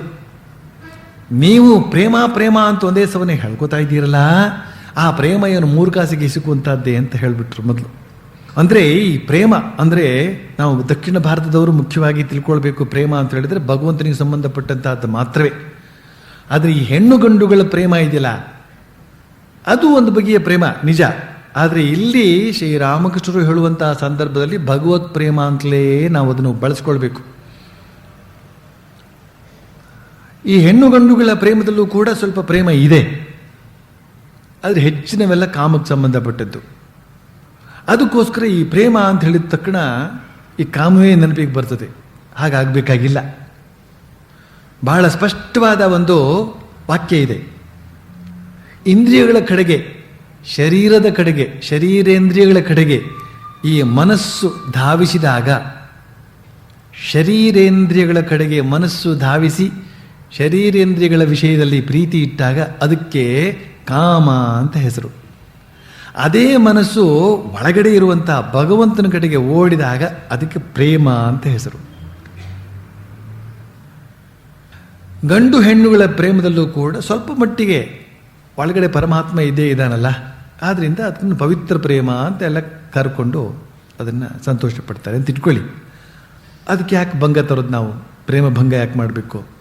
ಆದರೆ ನಾವು ಆಧ್ಯಾತ್ಮಿಕ ವಿಷಯವಾಗಿ ಮಾತನಾಡುವಾಗ, ಭಗವತ್ ಪ್ರೇಮಕ್ಕೆ ಸಂಬಂಧಪಟ್ಟಂತ ಮಾತನಾಡುವಾಗ ಅದು ಶುದ್ಧವಾದ ಪ್ರೇಮ ಅಂತಲೇ ಅರ್ಥ ಮಾಡಿಕೊಳ್ಬೇಕು. ಆ ಥರ ನಮ್ಮ ಮನಸ್ಸಿಗೆ ನಾವು ಶಿಕ್ಷಣ ಕೊಟ್ಕೊಳ್ಬೇಕು. ಇದನ್ನ ಯಾತಕ್ಕೆ ಹೇಳಿದೆ ಅಂತಂದರೆ, ಕೆಲವರು ಬಂದು ನಂಗೆ ಸೂಚನೆ ಕೊಟ್ಟರು, ಸ್ವಾಮೀಜಿ ನೀವು ಪ್ರೇಮ ಪ್ರೇಮ ಅಂತಿರಲ್ಲ, ಅದನ್ನು ಸ್ವಲ್ಪ ಕೆಲವರೆಲ್ಲ ತಪ್ಪಾಗಿ ಅರ್ಥ ಮಾಡ್ಕೊಂಡಿದ್ದಾರೆ. ಸ್ವಾಮಿಗಳು ಕೂಡ ಪ್ರೇಮದ ಬಗ್ಗೆ ಮಾತಾಡ್ತಾ ಇದ್ದಾರೆ. ಅದಕ್ಕೋಸ್ಕರ ನಾನು ಈ ವಿಷಯವನ್ನು ಸ್ಪಷ್ಟಪಡಿಸಿದೆ. ಈ ಬ್ರಾಹ್ಮ ಭಕ್ತರು ಕೂಡ ಭಗವತ್ ಪ್ರೇಮಕ್ಕೆ ಅವರದು ಸಗುಣ ಭಕ್ತಿ, ಸಗುಣ ನಿರಾಕಾರ, ಭಗವಂತನಿಗೆ ಆಕಾರ ಇಲ್ಲದಿದ್ರೂ ಕೂಡ ಗುಣ ಇದೆ. ಆ ಗುಣವನ್ನು ಕೊಂಡಾಡ್ತಾ ಭಗವಂತನನ್ನು ನಾವು ಪ್ರೇಮಿಸಬಹುದು ಅಂತ ಹೇಳ್ತಕ್ಕಂಥ ಒಂದು ತತ್ವವನ್ನು ಅವರು ಒಪ್ಕೊಂಡಿದ್ದಾರೆ. ಅದರಿಂದ ಅವರು ಪ್ರೇಮದ ಕುರಿತಾಗಿ ಬಹಳಷ್ಟು ಮಾತನಾಡ್ತಾರೆ. ಅದು ಬಹಳ ಒಳ್ಳೆಯದು. ಪ್ರೇಮದ ಕುರಿತಾಗಿ ಅವರು ಮಾತನ್ನೇನು ಆಡ್ತಾ ಇದ್ದಾರೆ ನಿಜ, ಆದರೆ ಪ್ರೇಮಕ್ಕೆ ಯಾವ ಬಗೆಯ ಒಂದು ಯೋಗ್ಯತೆ ಬೇಕಾಗುತ್ತೋ ಆ ಯೋಗ್ಯತೆ ಅವರಲ್ಲಿ ಇದೆಯೋ ಇಲ್ವೋ ಅನ್ನೋದನ್ನು ಶ್ರೀರಾಮಕೃಷ್ಣ ನೋಡ್ಕೊಂಡಿದ್ದಾರೆ. ಅದಕ್ಕೋಸ್ಕರ ಅವರಿಗೆ ಒಂದು ಸ್ವಲ್ಪ ಶಿಕ್ಷಣ ಕೊಡ್ತಾ ಇದ್ದಾರೆ. ಏನು ಸುಮ್ಮನೆ ಪ್ರೇಮ ಪ್ರೇಮ ಅಂತ ಹೇಳ್ತಾ ಇದ್ದಾರೆ, ಅದೇನು ಮೂರ್ಖಾಸಿಗೆ ಬರುವಂತಹದ್ದೇ, ಅಷ್ಟು ಅಗ್ವೇ ಅಂತ ಅರ್ಥ. ಚೈತನ್ಯ ದೇವನ ಪ್ರೇಮದ ಉದಾಹರಣೆಯನ್ನು ಕೊಟ್ಟು ಹೇಳ್ತಾರೆ. ಚೈತನ್ಯ ದೇವನಿಗೆ ಪ್ರೇಮ ಉಂಟಾಗಿತ್ತು. ಆ ಪ್ರೇಮಕ್ಕೆ 2 ಲಕ್ಷಣಗಳಿವೆ. ಮೊದಲೇದು, ಅದು ಈ ಜಗತ್ತನ್ನು ಮರೆಯುವಂತೆ ಮಾಡುತ್ತದೆ. ಜಗತ್ತು, ಹೊರಗಡೆಯೇ ಜಗತ್ತು ಅಂತಂದ್ರೇನು? ಕಣ್ಣಿಗೆ ಕಾಣಿಸ್ತಕ್ಕಂಥ ಪ್ರತಿಯೊಂದು ವಸ್ತುಗಳು, ಯಾವ್ಯಾವ ವಸ್ತುಗಳೆಲ್ಲ ನಮ್ಮನ್ನು ಆಕರ್ಷಿಸುತ್ತವೋ ಆಯಾಯ ವಸ್ತುಗಳೆಲ್ಲ ಸೇರಿ ಪ್ರಪಂಚ ಅಂತ ಕರೆಯಿಸಿಕೊಳ್ಳುತ್ತದೆ. ಈ ಪ್ರಪಂಚದಲ್ಲಿ ನಮ್ಮ ಮನಸ್ಸು ಅಂಟುಕೊಂಡಿದೆ. ಅದು ಯಾವ ರೀತಿಯಲ್ಲಿ ಅಂಟುಕೊಂಡಿದೆ ಅಂದರೆ, ಅದು ನಮ್ಮ ದೇಹದ ಮೇಲೆ ಅಂಟುಕೊಳ್ಳೋದ್ರ ಮೂಲಕವೇ ಇಲ್ಲೇ ಪ್ರಾರಂಭ ಆಗುತ್ತೆ. ಹೊರಗಡೆ ಇರತಕ್ಕಂಥ ಅವರು ಇವರು ನೆಂಟರು ಇಷ್ಟರು ಬಂಧುಗಳು ಬಾಂಧವರು, ಆಮೇಲೆ ದೇಶ ರಾಷ್ಟ್ರ ಪ್ರೇಮ ಸಮಾಜ ಪ್ರೇಮ ಇತ್ಯಾದಿ ನಾನಾ ಥರದ್ದೆಲ್ಲ ಇದೆ. ಅದಕ್ಕೆ ಹೀಗೆ ಹರಿಹಂಚಿಕೊಂಡು ಹೋಗ್ತಾ ಇರುತ್ತದೆ. ಈ ರೀತಿಯಲ್ಲಿ ಪ್ರಪಂಚದೊಂದಿಗೆ ಅದು ತಾದಾತ್ಮ್ಯ ಹೊಂದಿಕೊಂಡಿರುತ್ತದೆ. ಒಬ್ಬ ಮನುಷ್ಯನನ್ನು ಏಕಾಂಗಿಯಾಗಿ 10 ದಿವಸ ಇಟ್ಟುಬಿಡಿ, ಪ್ರಪಂಚದಿಂದ ತೆಗೆದು ದೂರ ಏಕಾಂಗಿಯಾಗಿ ಇದ್ದಕ್ಕಿದ್ದಂತೆ ಏಕಾಂಗಿಯಾಗಿ ಇಟ್ಬಿಡಿ, ಹುಚ್ಚಿಡ್ಬಿಡ್ತದೆ ಅವನಿಗೆ. ಅವನು ಜನಗಳ ನಡುವೆಯೇ ಇರಬೇಕು ಅವನು. ಆದರೆ ಅದೇ ಯೋಗಿಯನ್ನ ಜನಗಳ ನಡುವೆ ಹಾಕಿ ಅವನು ಹುಚ್ಚಿ ಹಿಡಿಬಾರದು. ಆ ವಿಚಾರ ಬೇರೆ. ಇಲ್ಲಿ ಈ ಜಗತ್ತು ಅಂತ ಹೇಳ್ತಕ್ಕಂಥದ್ದು ನಮಗೆ ಬಹಳ ಪ್ರಧಾನವಾಗಿ ಬಿಟ್ಟಿರ್ತದೆ. ಆದ್ರಿಂದಲೇ ಅವರು ನನಗೆ ಹಾಗೆ ಅನ್ಬಹುದೇ, ಇವರು ನನ್ನನ್ನು ಈ ಥರ ತಿರಸ್ಕಾರ ಮಾಡಬಹುದೇ, ಇವರೆಷ್ಟು ನನ್ನನ್ನು ಮನ್ನಿಸ್ತಾರೆ, ಇವರು ನನಗೆ ಎಷ್ಟು ನನ್ನನ್ನು ಮೆಚ್ಕೊಂಡಿದ್ದಾರೆ, ಈ ಒಂದು ಹೊಗಳಿಕೆಯ ಕಡೆಗೆ ಆಸೆ, ಈ ಒಂದು ತೆಗಳಿಕೆಯ ಕಡೆಗೆ ಚಿಂತೆ, ಇದು ನಮ್ಮನ್ನು ಯಾವಾಗಲೂ ಬಾಧಿಸ್ತಾ ಇರ್ತದೆ. ಕಾರಣ ಈ ಪ್ರಪಂಚ ನಮಗೆ ಅಷ್ಟು ಮುಖ್ಯವಾಗಿ ಬಿಟ್ಟಿವೆ. ಅವರು ಆಡಿದ ಮಾತೇ ನಮಗೆ ಮುಖ್ಯ. ಅದು ಭಗವಂತಲ್ಲಿ ಮರ್ತು ಹೋಗ್ಬಿಡ್ತಾನೆ. ಅದರೊಳಗೆ ಭಗವತ್ ಪ್ರೇಮಕ್ಕೆಲ್ಲ ಜಾಗ ಇದೆ ಅಲ್ಲಿ. ಜಗತ್ತಿನ ಜನ ಏನಂದ್ರು ಅಂತನ್ನೋದ್ರ ಕಡೆಗೆ ಗಮನ ಕೊಡ್ತಕ್ಕಂಥ ಮನುಷ್ಯನಿಗೆ ಭಗವಂತ ಏನಂದ, ಭಗವಂತನಿಗೂ ತನಗೂ ಏನು ಸಂಬಂಧ, ಭಗವಂತ ನನ್ನನ್ನು ಏನಾದರೂ ಗಮನಿಸ್ತಾ ಇದ್ದಾನೆಯೇ, ಭಗವಂತ ನಮ್ಮನ್ನ ಏನಾದರೂ ಮಾತನಾಡ್ತಾ ಇದ್ದಾನೆಯೇ, ಭಗವಂತ ನನ್ನ ಕುರಿತಾಗಿ ಏನಾದರೂ ಒಂದು ಗಮನ ಇಟ್ಕೊಂಡಿದ್ದಾನೆಯೇ ಅಂತ ಅನ್ನೋದ್ರ ಕಡೆಗೆ ಲಕ್ಷ್ಯ ಕೊಡೋದಕ್ಕೆ ನಮಗೆ ವ್ಯವಧಾನವೇ ಇಲ್ಲ. ಎಲ್ಲಿಗೆ ಬಂತು ನೋಡಿ, ಆಲೋಚನೆ ಮಾಡಿ. ಶ್ರೀರಾಮಕೃಷ್ಣ ಇದನ್ನು ದೃಷ್ಟಿಯಲ್ಲಿ ಇಟ್ಕೊಂಡು ಹೇಳ್ತಾ ಇದ್ದಾರೆ, ಯಾವಾಗ ನಿಜವಾದ ಪ್ರೇಮ ಅಂತ ಹೇಳ್ತಕ್ಕಂಥ ಅದು ಜಾಗೃತವಾಗ್ತದೋ ಆಗ ಈ ಜಗತ್ತಿನ ಕಡೆಗೆ ಗಮನ ಹೋಗೋದಿಲ್ಲ ಅಂತ ಒಂದನೇ ವಿಚಾರ, ಒಂದನೇ ಲಕ್ಷಣ ಅದು. ಅವನಿಗೆ ಈ ಜಗತ್ತನ್ನು ಕಂಡರೂ ಕೂಡ ಅದು ಜಗತ್ತಾಗಿ ಕಾಣೋದಿಲ್ಲ. ಉದಾಹರಣೆಗೆ ಚೈತನ್ಯ ದೇವನಿಗೆ ಕಾಡನ್ನು ಕಂಡಾಗ ವೃಂದಾವನವಾಗಿ ಕಾಣ್ತದು. ಶ್ರೀಕೃಷ್ಣ ಪರಮಾತ್ಮ ಓಡಾಡಿದಂಥ ವೃಂದಾವನವಾಗಿ ಕಾಣ್ತು.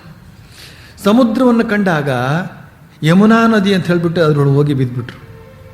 ಯಮುನಾ ನದಿ ಅಂತ ಹೇಳ್ತಕ್ಕಂಥದ್ದು ಕೃಷ್ಣನ ಸ್ಪರ್ಶದಿಂದ ಪರಮ ಪಾವನಗೊಂಡದ್ದಂತ, ಅದರಿಂದ ಇವರ ಪ್ರೇಮ ಅಂತ ಹೇಳ್ತಕ್ಕಂಥದ್ದು. ಆ ಸಮುದ್ರವನ್ನು ಕಂಡಾಗಲೂ ಕೂಡ ಸಮುದ್ರದಲ್ಲಿ ಇರ್ತಕ್ಕಂಥದ್ದು ನೀರು, ಯಮುನಾ ನದಿಯಲ್ಲಿ ಇರ್ತಕ್ಕಂಥದ್ದು ನೀರು, ಆ ನೀರು ಈ ನೀರು ಎರಡು ಒಂದೇ, ಅದು ಯಮುನಾ ನದಿಯೇ ಅಂತ ಹೇಳ್ತಕ್ಕಂಥ ಒಂದು ಭಾವದಿಂದ ಕೃಷ್ಣ ಪ್ರೇಮ ಅಂತ ಹೇಳ್ತಕ್ಕಂಥದ್ದು ಜಾಗೃತವಾಗಿ ಹೋಗಿ ಆ ಸಮುದ್ರದಲ್ಲೇ ಬಿದ್ದು ಬಿಡ್ತಾನೆ. ಅಲ್ಲಿಗೆ ಸಮುದ್ರ ಅಂತ ಹೇಳ್ತಕ್ಕಂಥದ್ದು ಅವರಿಗೆ ಸಮುದ್ರವಾಗಿ ಕಾಣ್ತಾ ಇಲ್ಲ, ಯಮುನಾ ನದಿಯಾಗಿ ಕಾಣ್ತಾ ಇದೆ.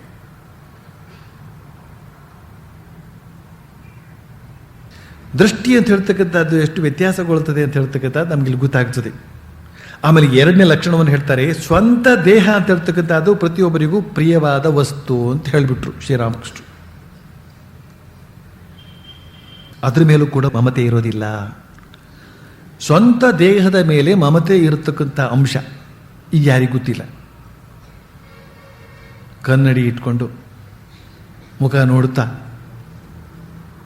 ಅಂಥ ಮುದುಕರು ಕೂಡ ಸ್ವಲ್ಪ ಹೀಗೆ ತಿದ್ದಿ ಆ ನೆರಿಗೆ ಬಂದಿದ್ರೆ ಹೀಗೆ ಸ್ವಲ್ಪ ನೆಟ್ಟಿಗೆ ಮಾಡಿಕೊಂಡು ಹೀಗಿದ್ದರೆ ಇನ್ನೂ ಚೆನ್ನಾಗಿರ್ತಿತ್ತು. ಪರವಾಗಿಲ್ಲ, ಆದರೂ ಪರವಾಗಿಲ್ಲ ಅಂತಲೇ ಮಾಡಿಕೊಂಡು ಗುಟ್ಟಾಗಿ ಮೀಸೆ ತಿದ್ದತಕ್ಕಂತಹ ಡಿ ವಿ ಗುಂಡಪ್ಪನವರು ಅದನ್ನು ಮಂಕುತಿಮ್ಮನ ಕಗ್ಗದಲ್ಲಿ ಅದನ್ನು ಕೂಡ ಎಲ್ಲ ಬರೆದಿಟ್ಟಿದ್ದಾರೆ ಅವರು. ಕನ್ನಡಿಯನ್ನು ಕಂಡಾಗ ಆಶ್ಚರ್ಯ. ನಾನು ನೋಡಿದ್ದೀನಿ ಒಂದು ಕೋತಿ, ಅದು ನೋಡಿದಾಗಲೂ ಕೂಡ ಹೀಗೆ ಮಾಡೋದು ಹಾಗೆ ಮಾಡಿದ್ರೆ ಹ್ಯಾಕೆ ಕಾಣ್ತೀನಿ, ಹೀಗೆ ಮುಖವನ್ನು ಇಟ್ಕೊಂಡ್ರೆ ಹ್ಯಾಕೆ ಕಾಣ್ತೀನಿ ಅಂತ ಒಂದು ನೋಡ್ಕೊಳ್ತಾ ಇರ್ತದೆ ಅದು. ಅದಕ್ಕೇ ಅಷ್ಟು ಸಂತೋಷ ಆಗುವಾಗ ಇನ್ನು ನಮ್ಮಂತಹ ಮನ್ಮಥರಿಗೆ, ರತಿಯರಿಗೆ ಇನ್ನು ಹೇಗೆ ಅನಿಸ್ಬೇಕು. ಆಹಾ ಆಹಾ ಆಹಾ. ಅದಕ್ಕೆ ನನಗೆ ಮೊನ್ನೆ ಒಂದು ಸರ್ತಿ ಅನಿಸಿತ್ತು, ಮನೇಲಿ ಯಾರು ಜನ ಇಲ್ದಿದ್ರೆ ಅವ್ರ 4 ನಿಲುಗ ನಡಿಗಳನ್ನು ಆ ಕಡೆ ಒಂದು ಈ ಕಡೆ ಒಂದು 4 ಕಡೆ ಇಟ್ಕೊಂಡು ಮಧ್ಯೆ ಕೂತ್ಕೊಂಡ್ಬಿಟ್ರೆ 4 ಕಡೆ ತಮ್ಮನ್ನೇ ನೋಡ್ಕೊಂಡು ಆನಂದವಾಗಿ ಇರ್ಬೋದು ಅಂತ. ಅವರವರ ದೇಹ, ಅವರವರ ಮುಖ ಅಂತ ಹೇಳ್ತಕ್ಕಂಥದ್ದು ಅವರವರಿಗೆ ಬಹಳ ಲಕ್ಷಣವಾಗಿ ಕಾಣ್ತದೆ. ಒಂದು ಹಲ್ಲು ಹೋಗಿದ್ರು ಕೂಡ ಅದೊಂದಿಲ್ಲ ಅಷ್ಟೇನೆ, ಬಾಕಿ ಉಳಿದೆಲ್ಲ ಚೆನ್ನಾಗಿದೆ ಅಂತನೋ ಒಂದು ತೃಪ್ತಿಯನ್ನು ತಂದುಕೊಂಡು ತಮ್ಮ ಶರೀರದ ಬಗ್ಗೆ ಒಂದು ಬಗೆಯ ಆನಂದವನ್ನು ಅವರು ವ್ಯಕ್ತಪಡಿಸ್ತಾ ಇರ್ತಾರೆ. ಇದು ಶರೀರ ಮೋಹ. ಆಮೇಲೆ ನಾಲಿಗೆಗೆ, ಕಣ್ಣಿಗೆ, ಕಿವಿಗೆ, ಇವುಗಳಿಗೆಲ್ಲ ಉಪಚಾರಗಳನ್ನು ಮಾಡ್ತಕ್ಕಂಥದ್ದು ಇದ್ದೇ ಇರ್ತದೆ. ಇದೆಲ್ಲ ಶರೀರದಲ್ಲಿ ಆಸಕ್ತರಾದಂಥವರ ಚೇಷ್ಟೆಗಳು. ಯಾರಿಗೆ ಪರಮಾತ್ಮನಲ್ಲಿ ಆಸಕ್ತಿ ಉಂಟಾಗಿ ಪರಮಾತ್ಮನಲ್ಲಿ ಪ್ರೇಮ ಅಂತ ಇರ್ತಕ್ಕಂಥದ್ದು ಅಂಕುರಿಸಿದೆಯೋ ಅವರಿಗೆ ತಮಗೊಂದು ಶರೀರ ಇದೆ, ಅದನ್ನು ಹೀಗೆ ಇಟ್ಕೊಳ್ಬೇಕು ಹಾಗೆ ಇಟ್ಕೊಳ್ಬೇಕು ಅಂತ ಅನ್ನೋದ್ರ ಬಗ್ಗೆ ಗಮನ ಇರೋದಿಲ್ಲ. ಆದರೆ ಸ್ವಾಮಿ ವಿವೇಕಾನಂದರು ಕಟ್ಟಿದಂತಹ ಪೇಟದ ರೀತಿ ನೋಡಿ, ಅವರ ಟಿವಿ ನೋಡಿ, ಬಟ್ಟೆನ ಹೀಗೆ ಇಟ್ಕೊಳ್ಳೋದೇನು ಹಾಗೆ ಇಟ್ಕೊಳ್ಳೋದೇನು, ಬಗೆ ಬಗೆಯ ಪೋಸ್ ಏನು, ಒಂದೇ ಎರಡೇ. ಒಮ್ಮೆ ಅವರು ನಿಲುಗನಡಿಯ ಮುಂದೆ ನಿಂತ್ಕೊಂಡು ತುಂಬ ತೀಡ್ಕೊಳ್ತಾ ಇದ್ರಂತೆ. ಪಾಶ್ಚಾತ್ಯ ರಾಷ್ಟ್ರಗಳಲ್ಲಿ ಇದ್ದಂಥ ಸಂದರ್ಭದಲ್ಲಿ ಒಬ್ಬರು ಬಂದು ಕೇಳಿದ್ರಂತೆ, ಸ್ವಾಮೀಜಿ ನೀವು ಇಷ್ಟೊಂದು ವೇದಾಂತ ಮಾತನಾಡೋ, ನಿಮ್ಮ ಶರೀರದ ಬಗ್ಗೆ ಇಷ್ಟೊಂದು ಆಸಕ್ತಿ ನೀವು ತೋರಿಸ್ತಾ ಇದ್ದಿರಲ್ಲ, ಏನು ಸಮಾಚಾರ? ಇಲ್ಲ, ನನಗೆ ಈ ಶರೀರ ಇರೋದು ಮರ್ತು ಹೋಗ್ತಾ ಇರುತ್ತೆ, ಅದನ್ನು ನೆನಪಿಗೆ ತಂದುಕೊಳ್ಳೋಕ್ಕೋಸ್ಕರ ಇದನ್ನು ಕನ್ನಡಿ ಮುಂದೆ ನಿಂತ್ಕೊಂಡು ಸ್ವಲ್ಪ ಅಭ್ಯಾಸ ಮಾಡ್ತಾ ಇರ್ತೇನೆ. ಹೌದು, ನನಗೊಂದು ಶರೀರ ಇದೆ ಅಂತ. ನಾವು ನಮ್ಮ ಶರೀರವನ್ನು ಮರೆಯಬೇಕಾದ್ರೆ ಕನ್ನಡಿಯಿಂದ ದೂರ ಆಗಬೇಕು. ಬ್ರಹ್ಮಜ್ಞಾನಿಗಳು ಈ ಪ್ರಪಂಚದಲ್ಲಿ ಇರಬೇಕಾದ್ರೆ ಕನ್ನಡಿ ಮುಂದೆ ಸ್ವಲ್ಪ ಆಗಾಗ ಹೋಗಿ ನೋಡ್ಕೋಬೇಕಾಗತ್ತೆ. ಆದರೆ ಯಾರ್ಯಾರಿಗೆ ಕನ್ನಡಿ ನೋಡ್ಕೋತ ಆಸೆ ಇದೆಯೋ ನೋಡ್ಕೊಳ್ಳಿ ಪಾಪ. ಈ ಒಂದು ಉಪನ್ಯಾಸ ಕೇಳಿದ್ರಿಂದ ಕನ್ನಡಿ ನೋಡದೆ ಬರಬೇಡಿ. ಯಾತಕ್ಕೆ ಅಂತೇಳಿ ಇಲ್ಲಿ ಮೂಕದ ಮೇಲೆ ಮಸಿ ಇತ್ತು ಅಂತ ಹೇಳಿದ್ರೆ ಅದು ಯಾವ ದೇವರಿಗೆ ಪ್ರೀತಿ. ಆದ್ದರಿಂದ ಮಸಿಯನ್ನು ಒರೆಸ್ಕೊಳ್ಳೋಕ್ಕಾದ್ರೂ, ಧೂಳು ಗೀಳು ಅದನ್ನು ಒರೆಸ್ಕೊಳ್ಳೋಕ್ಕಾದ್ರೂ ಕನ್ನಡಿ ನೋಡಿಕೊಂಡು, ಅಂದರೆ ವಿಶೇಷವಾದಂಥ ಆಸಕ್ತಿ ಅಂತ ಹೇಳ್ತಕ್ಕಂಥದ್ದು ಭಗವತ್ ಪ್ರೇಮ ಅಂತ ಹೇಳ್ತಕ್ಕಂಥ ಜಾಗೃತವಾದಾಗ ತನ್ನಷ್ಟಕ್ಕೆ ತಾನೇ ಬಿದ್ದೋಗ್ಬಿಡುತ್ತೆ ಅಂತ. ಇಂತಹ ಪ್ರಿಯವಾದ ಶರೀರದ ಮೇಲೂ ಕೂಡ ಮಮತೆ ಇರೋದಿಲ್ಲ. ದೇಹಾತ್ಮ ಬುದ್ಧಿ ಅಂತ ಹೇಳ್ತಕ್ಕಂಥದ್ದು ಆತನನ್ನು ಒಮ್ಮೆಗೆ ಬಿಟ್ಟು ತೊಲಗಿ ಹೋಗಿಬಿಡ್ತದೆ ಅಂತ ಅನ್ನೋದನ್ನು ಆತನ ಶ್ರೀರಾಮಕೃಷ್ಣ ಹೇಳ್ತಾರೆ. ಬಳಿಕ ಮುಂದುವರೆಸ್ತಾ ಹೇಳ್ತಾರೆ, ಭಗವಂತನ ಸಾಕ್ಷಾತ್ಕಾರ ದೊರೆತಿರುವುದಕ್ಕೆ ಕೆಲವು ಚಿಹ್ನೆಗಳಿವೆ. ಯಾರಲ್ಲಿ ಅನುರಾಗ ಸಂಪತ್ತು, ಪ್ರೇಮ ಸಂಪತ್ತು ವಿಶೇಷವಾಗಿ ವ್ಯಕ್ತವಾಗಿದೆಯೋ ಅವರು ಭಗವಂತನ ಸಾಕ್ಷಾತ್ಕಾರಕ್ಕಾಗಿ ಇನ್ನು ಹೆಚ್ಚು ಕಾಲ ಕಳೆಯಬೇಕಾಗಿರುವುದಿಲ್ಲ. ಅನುರಾಗದ ಸಂಪತ್ತು ಯಾವ್ಯಾವುವೋ ವಿವೇಕ, ವೈರಾಗ್ಯ, ಭೂತದಯೆ. ಭೂತ ಅಂತ ಹೇಳಿದ ತಕ್ಷಣ ನಮಗೆ ನೆನಪಾಗೋದು ಹೆದರ್ಕೊಳ್ಳುವ ಭೂತವೇ. ಆ ಭೂತ ಅಲ್ಲ, ಜೀವದಯೆ, ಸಾಧು ಸೇವಾ, ಸಾಧು ಸಂಘ, ಭಗವನ್ ನಾಮಗುಣ ಕೀರ್ತನೆ, ಸತ್ಯವಚನ, ಇವೇ ಮೊದಲಾದವು ಭಗವಂತನ ಸಾಕ್ಷಾತ್ಕಾರ ಆಗಲಿಕ್ಕಿರುವವರಿಗೆ ಯೋಗ್ಯವಾದ ಲಕ್ಷಣಗಳು. ಇವೆಲ್ಲ ಸಾಧಕನಲ್ಲಿ ಇರುವುದು ಕಂಡು ಬಂದರೆ ನಿಸ್ಸಂದೇಹವಾಗಿ ಹೇಳಿಬಿಡಬಹುದು, ಆತನ ಸಾಕ್ಷಾತ್ಕಾರಕ್ಕೆ ಇನ್ನು ಹೆಚ್ಚು ವಿಳಂಬ ಏನೂ ಇಲ್ಲ ಅಂತ. ಒಂದು ಹಾಡಿದೆ, ಇತನೆ ಗುಣ ಜಾಮೆ ಸೋ ಸಂತ್. ಇಷ್ಟು ಗುಣಗಳು ಯಾರಲ್ಲಿ ಇವೆಯೋ ಅವನು ಸಂತ. ಸಂತ ಅಂದರೆ ಭಗವಂತನ ಸಾಕ್ಷಾತ್ಕಾರ ಮಾಡಿಕೊಂಡವನು. ಶ್ರೀ ಭಾಗವತ ಮಧ್ಯ ಜಸ ಗಾವತ್ ಶ್ರೀಮುಖ ಕಮಲಾಕಂತ. ಕಮಲಾಕಾಂತ ಪರಮಾತ್ಮ, ಅವನ ಗುಣವನ್ನು ಶ್ರೀಮದ್ ಭಾಗವತದಲ್ಲಿ ಯಾವ ರೀತಿಯಲ್ಲಿ ವರ್ಣಿಸಲಾಗಿದೆಯೋ ಅದರಲ್ಲಿ ಯಾರಿಗೆ ಪ್ರೀತಿ ಇದೆಯೋ ಅವನು ಸಂತ. ಹರಿಕೋ ಭಜನ್ ಸಾಧು ಕಿ ಸೇವಾ ಸರ್ವಭೂತ ಪರ ದಾಯ. ಹರಿಭಜನೆ, ಸಾಧು ಸೇವೆ, ಸರ್ವಭೂತ ಪರ ದಾಯ, ಸಕಲ ಜೀವಿಗಳಲ್ಲಿ ದಯೆ. ಹಿಂಸಾ, ಲೋಭ, ದಂಭ, ಛಲ ತ್ಯಾಗೈ. ಯಾರು ಹಿಂಸೆ, ಲೋಭ, ದಂಭ, ಛಲ, ಹಠ ಇವುಗಳನ್ನು ತ್ಯಾಗ ಮಾಡ್ತಾನೋ, ಅವುಗಳನ್ನು ವಿಷಸಮವಾಗಿ ನೋಡ್ತಾನೋ, ಅದನ್ನು ಮಾಯೆ ಅಂತ ನೋಡ್ತಾನೋ ಅಂತವನು ಸಂತ. ಸಹನಶೀಲ, ಸಹಿಸಿಕೊಳ್ತಕ್ಕಂಥವನು ಯಾವನಿದ್ದಾನೋ ಅವನು ಸಂತ. ಚಡಪಡಿಸ್ತಕ್ಕಂಥವನು ಅವನು ಸಂತೆ. ಆಸಯ ಉದಾರ ಅತಿ, ಇತರಿಗೆ ಆಶ್ರಯ ಕೊಡ್ತಕ್ಕಂಥವನು, ಉದಾರನಾಗಿರ್ತಕ್ಕಂಥವನು. ಧೀರಜ ಸಹಿತ ವಿವೇಕಿ, ಧೈರ್ಯವಂತನಾಗಿರಬೇಕು ಆದರೆ ವಿವೇಕಿಯಾಗಿರಬೇಕು. ಸತ್ಯವಚನ ಸಬಕೋ ಸುಖದಾಯಕ, ಸತ್ಯವಚನವನ್ನು ಹೇಳಬೇಕು, ಸಕಲರಿಗೂ ಸುಖವನ್ನ ಅವನು ಉಂಟು ಮಾಡಬೇಕು. ಗಹಿ ಅನನ್ಯವರ್ತ ಏಕಿ ಇಂದ್ರಿ ಜಿತ್ ಅಭಿಮಾನನ ಜಾಕೆ ಕರೈ ಜಗತ್ತುಕೋ ಪಾವನ್ ಭಗವತ್ ರಸಿಕ ತಾಸುಕಿ ಸಂಗತಿ ತೇನಹು ತಾಪ ನಸಾವನ.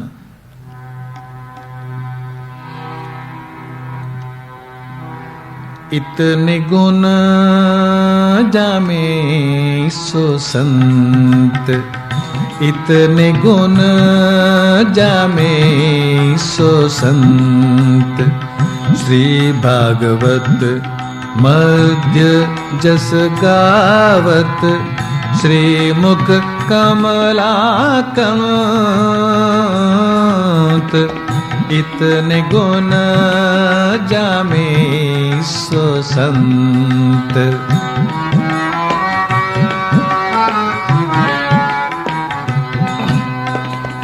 हरि को भजन साधु की सेवा सर्वभूत पर दाया. हिंसा लोभ दंभ छल त्यागै विष सम देखै माया. इतने गुण जामे सो संत.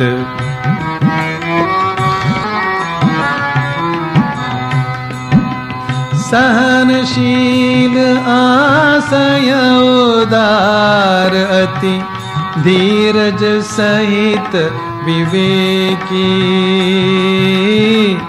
सत्य वचन सबको सुखदायक गहे अनन्य व्रत की.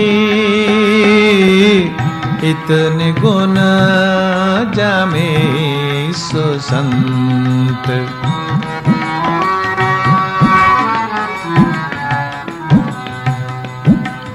इंद्री जित अभिमान न जाके करे जगत को पावन.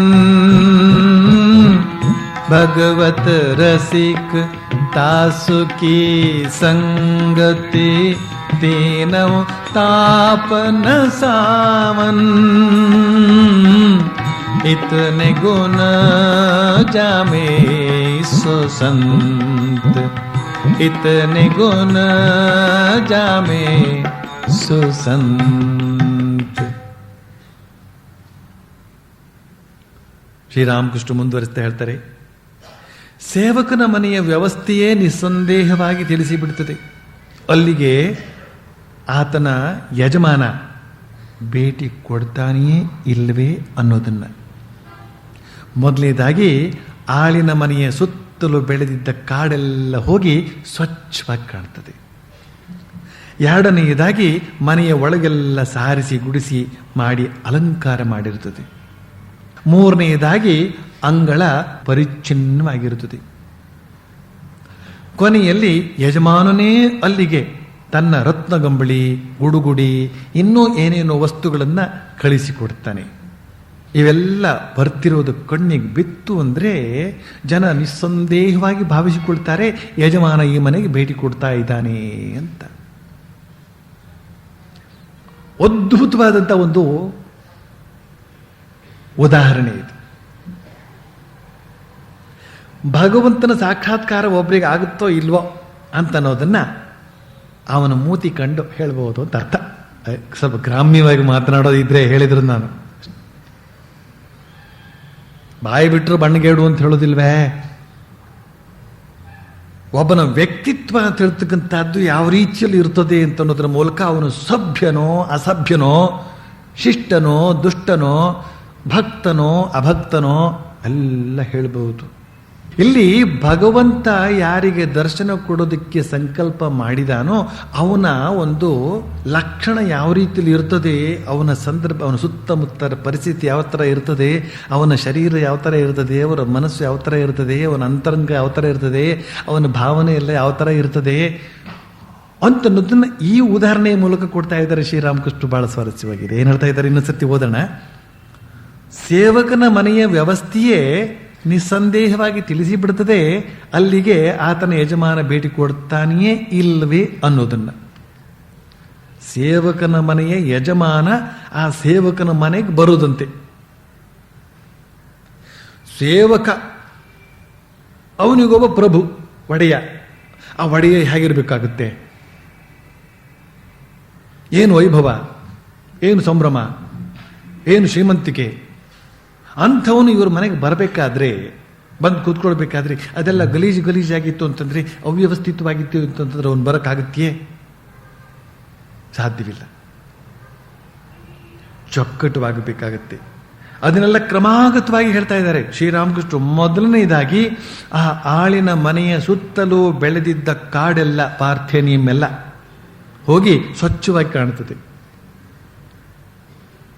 ಎರಡನೆಯದಾಗಿ ಮನೆಯ ಒಳಗೆಲ್ಲ ಸಾರಿಸಿ ಗುಡಿಸಿ ಮಾಡಿ ಅಲಂಕಾರ ಮಾಡಿರುತ್ತದೆ.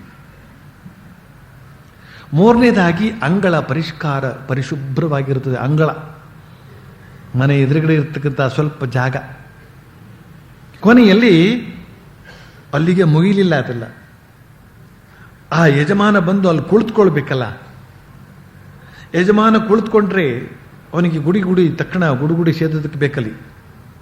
ಆಮೇಲೆ ಇನ್ನೂ ಏನೇನೋ ಅನುಕೂಲಕರವಾದ ವಸ್ತುಗಳಲ್ಲಿ ಅವೆಲ್ಲ ಬೇಕಲ್ಲಿ. ಅವನೆಲ್ಲಿ ಹೋದ್ರೂ ಕೂಡ ಬಡವರ ಮನೆಗೆ ಹೋಗಿದ್ದಾನೆ, ಇಲ್ಲಿ ಅಡ್ಜಸ್ಟ್ ಮಾಡ್ಕೊಳ್ಬೇಕು ಅಂತ ಅವನೇನು ಯೋಚನೆ ಮಾಡೋದಿಲ್ಲ. ಅವನಿಗೆ ತಕ್ಕಂತಹ ಟಿವಿ ಅವನಿಗೆ ಬೇಕೇ ಬೇಕು. ಹಾಗೆ ಪರಮಾತ್ಮನೂ ಕೂಡ ಇಲ್ಲಿ ಆ ಶ್ರೀಮಂತ ಬಡವನ ಮನೆಗೆ ಬರಬೇಕಾದ್ರೆ ತನ್ನ ರತ್ನಗಂಬಳಿಯನ್ನೇ ಕಳಿಸಿಕೊಡ್ತಾನಂತಲ್ಲಿಗೆ. ಅವನ ಆ ಒಂದು ಕೋಣೆ ಒಳಗೆ ಅದನ್ನು ಹಾಸಿಸಿ, ಪಕ್ಕದಲ್ಲಿ ಗುಡುಗುಡಿಯನ್ನು ಕೂಡ ಇಟ್ಟು, ಏನು ಅವನು ಕೂತ್ಕೊಳ್ಳೋದಕ್ಕೆ ಸರಿಯಾದ ಒಂದು ಸಿಂಹಾಸನದ ಉಪಾಧಿಯಲ್ಲಿ ಇರ್ತಕ್ಕಂಥ ಕುರ್ಚಿ ಬೇಕಲ್ಲ, ಅದು ಕೂಡ ಇಟ್ಟು, ಇನ್ನೂ ಏನೇನು ವಸ್ತುಗಳೆಲ್ಲ ಬೇಕೋ ಅವುಗಳನ್ನೆಲ್ಲ ಕಳಿಸಿಕೊಡ್ತಾನಂತೆ ತನ್ನ ಇತರ ಸೇವಕರ ಮೂಲಕ. ಇವೆಲ್ಲ ಬರ್ತಾ ಇರತಕ್ಕಂಥದ್ದು ಆ ಯಜಮಾನನ ಮನೆಯಿಂದ ಇಂತಿಂಥ ಉತ್ತಮವಾದ ವಸ್ತುಗಳು ಬರ್ತಾ ಇರತಕ್ಕಂಥದ್ದು ಕಣ್ಣಿಗೆ ಬಿತ್ತು ಅಂತಂದ್ರೆ ಜನ, ಅಂದರೆ ಸುತ್ತಮುತ್ತ ಇರತಕ್ಕಂಥ ಜನ ನಿಸ್ಸಂದೇಹವಾಗಿ ಭಾವಿಸ್ತಾರೆ, ಯಜಮಾನ ಇವ್ರ ಮನೆಗೆ ಭೇಟಿ ಕೊಡೋದ್ರಲ್ಲಿ ಇದ್ದಾನೆ, ಇವ್ರ ಮನೆಗೆ ಯಜಮಾನರು ಬರ್ತಾ ಇದ್ದಾರೆ ಅಂತ. ಹಾಗೇನೇ ಒಬ್ಬ ಮನುಷ್ಯನಿಗೆ ಸಾಕ್ಷಾತ್ಕಾರ ಆಗ್ತಾ ಇದೆ ಅಂತನ್ನುವ ಸಂದರ್ಭ ಬಂದಾಗ ಸುತ್ತಮುತ್ತ ಇರ್ತಕ್ಕಂಥ ಜನ ಎಲ್ಲ, ಇವನು ಯಾನೋ ಸಾಮಾನ್ಯ ಅಲ್ಲಪ್ಪ, ಇವಳು ಯಾವಳು ಸಾಮಾನ್ಯ ಅಲ್ಲಪ್ಪ, ಇವಳನ್ನು ನೋಡಿದ್ರೆ ಏನೋ ವಿಶೇಷ ಕಾಣ್ತದಲ್ಲ, ಅದಕ್ಕೆ ಪರಮಾತ್ಮ ಇದಾನಲ್ಲ, ಅವನು ತನ್ನ ಬರುವುದರ ಸೂಚಕವಾಗಿ ಅವನ ಅಥವಾ ಅವಳ ಶರೀರದಲ್ಲಿ, ಕಣ್ಣುಗಳಲ್ಲಿ, ಮಾತುಗಳಲ್ಲಿ, ನಡವಳಿಕೆಯಲ್ಲಿ ಪ್ರತಿಯೊಂದರಲ್ಲೂ ಕೂಡ ಒಂದು ದಿವ್ಯವಾದಂತಹ ನಡವಳಿಕೆಯನ್ನು ವ್ಯಕ್ತಪಡಿಸ್ತಾ ಇರ್ತಾನೆ. ಆ ಸದ್ಗುಣಗಳೆಲ್ಲ ಪ್ರಕಾಶಕ್ಕೆ ಬರ್ತಾ ಇರ್ತದೆ. ಏನೋ ಒಂದು ಬಗೆಯ ಪ್ರಕಾಶ, ಅತೀಂದ್ರಿಯವಾದಂತಹ ಪ್ರಕಾಶ, ಅಲೌಕಿಕವಾದಂತಹ ಪ್ರಕಾಶ. ಅವನ ಮನಸ್ಸು, ಮಾತು, ನಡವಳಿಕೆ ಪ್ರತಿಯೊಂದರಲ್ಲೂ ಕೂಡ ಏನೋ ಒಂದು ವೈಶಿಷ್ಟ್ಯ. ಅದನ್ನೆಲ್ಲ ಗಮನಿಸಿದಾಗ ಓ, ಇಲ್ಲಿ ಪ್ರಭು ಆಗಮಿಸ್ತಾ ಇದ್ದಾನೆ ಅಂತ ಅವನಿಗೆ ಕೈ ಮುಗಿದು ಶುರು ಮಾಡ್ತಾರೆ. ಅವಳಿಗೆ ಕೈ ಮುಗಿದು, ಧನ್ಯೆ ನೀನು, ಧನ್ಯರು ನೀವು, ನಿಮ್ಮನ್ನು ನೋಡಿದಾಗ ಸಾಮಾನ್ಯ ಅನಿಸೋದಿಲ್ಲ, ನಿಮ್ಮನ್ನು ನೋಡಿದ ತಕ್ಷಣ ನಮಗೆ ಶಾಂತಿ ಉಂಟಾಗ್ತದೆ, ನಿಮ್ಮನ್ನು ನೋಡ್ಕೊಂಡು ಹೋದ್ರೆ ಸಾಕು ನಾವು ಪಾವನರಾಗ್ಬಿಡ್ತೀವಿ ಅಂತೂ ಈ ಬಗೆಯಿಂದ ಮಾತಾಡಿಕೊಂಡು ಅವನು ಯಾವ ರೀತಿಯಲ್ಲಿ ಇದ್ದರೆ ಅವನಿಗೆ ಸಂತೋಷವೋ ಆ ರೀತಿಯಲ್ಲಿಯೇ ಬಾಕಿ ಉಳಿದವರು ತಮ್ಮ ನಡವಳಿಕೆಗಳನ್ನೆಲ್ಲ ಸಜ್ಜುಗೊಳಿಸಿಕೊಳ್ತಾರೆ. ಇಂತಿಂಥ ಲಕ್ಷಣಗಳು ಅವನ ಸುತ್ತಮುತ್ತ ತಾನಾಗಿ ಕಂಡುಕೊಳ್ಳುತ್ತವೆ ಅಂತ ಅನ್ನೋದನ್ನು ಶ್ರೀರಾಮಕೃಷ್ಣ ಈ ಉದಾಹರಣೆ ಮೂಲಕ ಹೇಳ್ತಾ ಇದ್ದಾರೆ. ಎಷ್ಟು ಅದ್ಭುತವಾದಂಥ ಉದಾಹರಣೆ ಇದು. ಆಗ ಒಬ್ಬ ಭಕ್ತ ಪ್ರಶ್ನೆ ಹಾಕ್ತಾನೆ, ಮೊದಲು ವಿಚಾರದಲ್ಲಿ ತೊಡಗಿ ಬಳಿಕ ಇಂದ್ರಿಯ ನಿಗ್ರಹ ಕಾರ್ಯಕ್ಕೆ ಕೈ ಹಚ್ಚಬೇಕೆ, ಅದು ಹೇಗದು ಅಂತ. ನೋಡಿ, ಅದು ಹೇಗದು ಅಂತಕ್ಕಂಥ ಮಾತಿದೆಯಲ್ಲ, ಎಷ್ಟೇ ಹೇಳಿದರೂ ಕೂಡ ಈ ಒಂದು ಧಾರ್ಮಿಕ ಜೀವನದಲ್ಲಿ ಈ ಭಗವಂತನ ಸಾಕ್ಷಾತ್ಕಾರದ ದಾರಿಯಲ್ಲಿ ಪ್ರಶ್ನೆ ಕೇಳೋದು ನಿಲ್ಲೋದೇ ಇಲ್ಲ. ಶ್ರೀರಾಮಕೃಷ್ಣ ಇಷ್ಟೊಂದು ಮಾತು ಹೇಳಿ ಆಯಿತು, ಇಷ್ಟು ಮಾತು ಸಾಕು. ಭಗವಂತನ ಸಾಕ್ಷಾತ್ಕಾರ ಮಾಡ್ಕೊಳ್ಳೋರಿಗೆ ಶ್ರೀರಾಮಕೃಷ್ಣ ಇಷ್ಟೊಂದು ಉದಾಹರಣೆ ಕೊಟ್ಟರು ಅಂತಂದ ಗುಣಗಳನ್ನೆಲ್ಲ ಹೇಳಿದ್ರು, ಅವುಗಳನ್ನೆಲ್ಲ ಬೆಳೆಸ್ಕೊಂಡ್ರೆ ಸಾಕು. ಕೇಳಿಬಿಟ್ಟ ಈ ಪ್ರಶ್ನೆನ. ಮೊದಲು ವಿಚಾರದಲ್ಲಿ ತೊಡಗಿ ಬಳಿಕ ಇಂದ್ರಿಯ ನಿಗ್ರಹ ಕಾರ್ಯಕ್ಕೆ ಹಾಕಬೇಕೆ ಹೇಗೆ ಅಂತ. ಇಲ್ಲಿ ಎರಡು ಪ್ರಶ್ನೆಯನ್ನು ಹಾಕಿದ ಅವನು. ವಿಚಾರದಲ್ಲಿ ತೊಡಗೋದಂತೆ, ಇಂದ್ರಿಯ ನಿಗ್ರಹ ಕಾರ್ಯಕ್ಕೆ ಕೈ ಹಚ್ಚೋದಂತೆ. ವಿಚಾರದಲ್ಲಿ ತೊಡಗೋದು ಅಂದ್ರೆ ಏನು? ವಿಚಾರದಲ್ಲಿ ತೊಡಗೋದು ಅಂತ ಹೇಳಿದ್ರೆ ಬ್ರಹ್ಮವೇ ಸತ್ಯ, ಈ ಜಗತ್ತು ಮಿಥ್ಯ, ಇದನ್ನು ಎಂದೆಂದಿಗೂ ನೆಚ್ಕೊಳ್ತಕ್ಕಂಥದ್ದಲ್ಲ, ಇದನ್ನು ಬಿಟ್ಬಿಡೋಣ. ಯಾವಾಗ ಇದು ಬಿದ್ದು ಹೋಗ್ತದೆ ಅಂತ ಆಯ್ತೋ, ಈ ಶರೀರವೂ ಬಿದ್ದು ಹೋಗ್ತದೆ, ಈ ಜಗತ್ತು ಬಿದ್ದು ಹೋಗ್ತದೋ ಇಲ್ವೋ ಗೊತ್ತಿಲ್ಲ ನಮಗೆ. ಯಾಕೆಂತಂದ್ರೆ ಎಷ್ಟು ವರ್ಷಗಳಿಂದ ಹೀಗೇ ಇದೆ ಗೋಳು. ಆದರೆ ನಮ್ಮ ಶರೀರ ಇದೆಯಲ್ಲ, ಇದು ಬಿದ್ದು ಹೋಗೋದಂತೂ ನಿಜ. ಯಾಕೆಂತಂದ್ರೆ ನಮ್ಮದು ಬಿದ್ದು ಹೋಗ್ತಕ್ಕಂಥದ್ದನ್ನು ನಾವು ಇನ್ನೂ ಕಾಣದೇ ಇದ್ರೂ ಕೂಡ ಬಿದ್ದು ಹೋಗ್ತಾ ಇರ್ತಕ್ಕಂಥದ್ದು ನೋಡ್ತಾ ಇದ್ದೇವೆ. ಆದ್ರಿಂದ ಇದು ಒಂದು ದಿವಸ ಇದು ಬಿದ್ದು ಹೋಗ್ತಕ್ಕಂಥದ್ದು. ಇದು ವಿಚಾರ ಮಾಡ್ತಕ್ಕಂಥ ರೀತಿ. ವಿಚಾರ ಅಂದ್ರೆ ಇದೇನೆ, ಇನ್ಯಾವುದೂ ಇಲ್ಲ. ಸತ್ಯವಾದದ್ದು ನಿತ್ಯವಾದದ್ದು ಪರಮಾತ್ಮ ಒಬ್ಬನೇ. ಬಾಕಿ ಶರೀರಕ್ಕೆ ಸಂಬಂಧಪಟ್ಟಂತ ಈ ಥರ ಎಲ್ಲ ವಸ್ತುಗಳು ಕೂಡ ಒಂದಲ್ಲ ಒಂದು ದಿನ ಕಣ್ಮರೆ ಆಗ್ತಕ್ಕಂಥವುಗಳು. ಈ ವಿಷಯದಲ್ಲಿ ಯಾವುದೇ ಬಗೆಯ ಸಂಶಯವೇ ಇಲ್ಲ ಅಂತ ಹೇಳ್ತಕ್ಕಂಥ ನಿಶ್ಚಿತ ಭಾವಕ್ಕೆ ಬಂದು ನಿಂತಾಗ ಮನಸ್ಸು ಒಂದು ತಹಬಂದಿಗೆ ಬರ್ತದೆ. ಅದನ್ನು ವಿಚಾರ ಮಾಡೋದು ಅಂತ. ಎಲ್ಲೆಲ್ಲಿ ವಿಚಾರ ಮಾಡೋದು ಅಂತೇಳಿ ಈ ಪುಸ್ತಕದಲ್ಲಿ ಬರ್ತದೋ ಅಲ್ಲಿ ಈ ಒಂದು ರೀತಿಯಲ್ಲಿ ಅರ್ಥ ಮಾಡ್ಕೊಳ್ಬೇಕು. ಯಾವುದು ಸತ್ಯ, ಯಾವುದು ಅಸತ್ಯ, ಯಾವುದು ನಿತ್ಯ, ಯಾವುದು ಅನಿತ್ಯ, ಯಾವುದು ಒಳ್ಳೆಯದು, ಯಾವುದು ಕೆಟ್ಟದ್ದು, ಯಾವುದು ಶ್ರೇಯಸ್ಕರ, ಯಾವುದು ಪ್ರೇಯಸ್ಕರ ಇತ್ಯಾದಿ ದ್ವಂದ್ವಗಳು ಏನಿವೆಯೋ ಅದರಲ್ಲಿ ಕೆಟ್ಟ ಭಾಗವನ್ನು ಎಸೆದು ಮಂಗಳಕರವಾದದನ್ನು ಮಾತ್ರ ಸ್ವೀಕರಿಸತಕ್ಕಂಥದ್ದು ವಿಚಾರ ಮಾರ್ಗ. ಈ ರೀತಿಯಲ್ಲಿ ವಿಚಾರದಲ್ಲಿ ತೊಡಗಿ ಮೊದಲು ಆಮೇಲೆ ಇಂದ್ರಿಯ ನಿಗ್ರಹ ಕಾರ್ಯಕ್ಕೆ ಕೈ ಹಾಕಬೇಕೆ ಹೇಗೆ ಅಂತನೋ ಪ್ರಶ್ನೆಯನ್ನು ಈ ಭಕ್ತ ಕೇಳ್ತಾ ಇದ್ದಾನೆ. ಯಾತಕ್ಕೆ ಅಂತಂದ್ರೆ ಇಂದ್ರಿಯಗಳ ಗಲಾಟೆ ಅವನಿಗೆ ಜಾಸ್ತಿ ಆಗಿದೆ. ಇಂದ್ರಿಯಗಳು ಬಹಳ ಗಲಾಟೆ ಮಾಡ್ತಕ್ಕಂಥವುಗಳು, ಮನಸ್ಸನ್ನ ಪ್ರಕ್ಷುಬ್ಧಗೊಳಿಸ್ತಕ್ಕಂಥವುಗಳು. ಪ್ರಕ್ಷುಬ್ಧ ಹರಂತಿ ಪ್ರಸಭಂ ಮನಃ, ಬಹಳ ಬಲಿಷ್ಠವಾದದ್ದೇ ಇಂದ್ರಿಯಗಳು, ಅದರೊಳಗೇನು ಸಂದೇಹವೇ ಇಲ್ಲ. ಅಷ್ಟು ಬಲಿಷ್ಠವಾಗಿಲ್ಲದೆ ಹೋದ್ರೆ ಎಲ್ಲರೂ ಸುಲಭವಾಗಿ ಸಾಕ್ಷಾತ್ಕಾರ ಮಾಡ್ಕೊಂಡ್ಬಿಡ್ತಿದ್ರು. ದೇವರು ಚೀಪ್ ಆಗಿಬಿಡ್ತಿದ್ದ.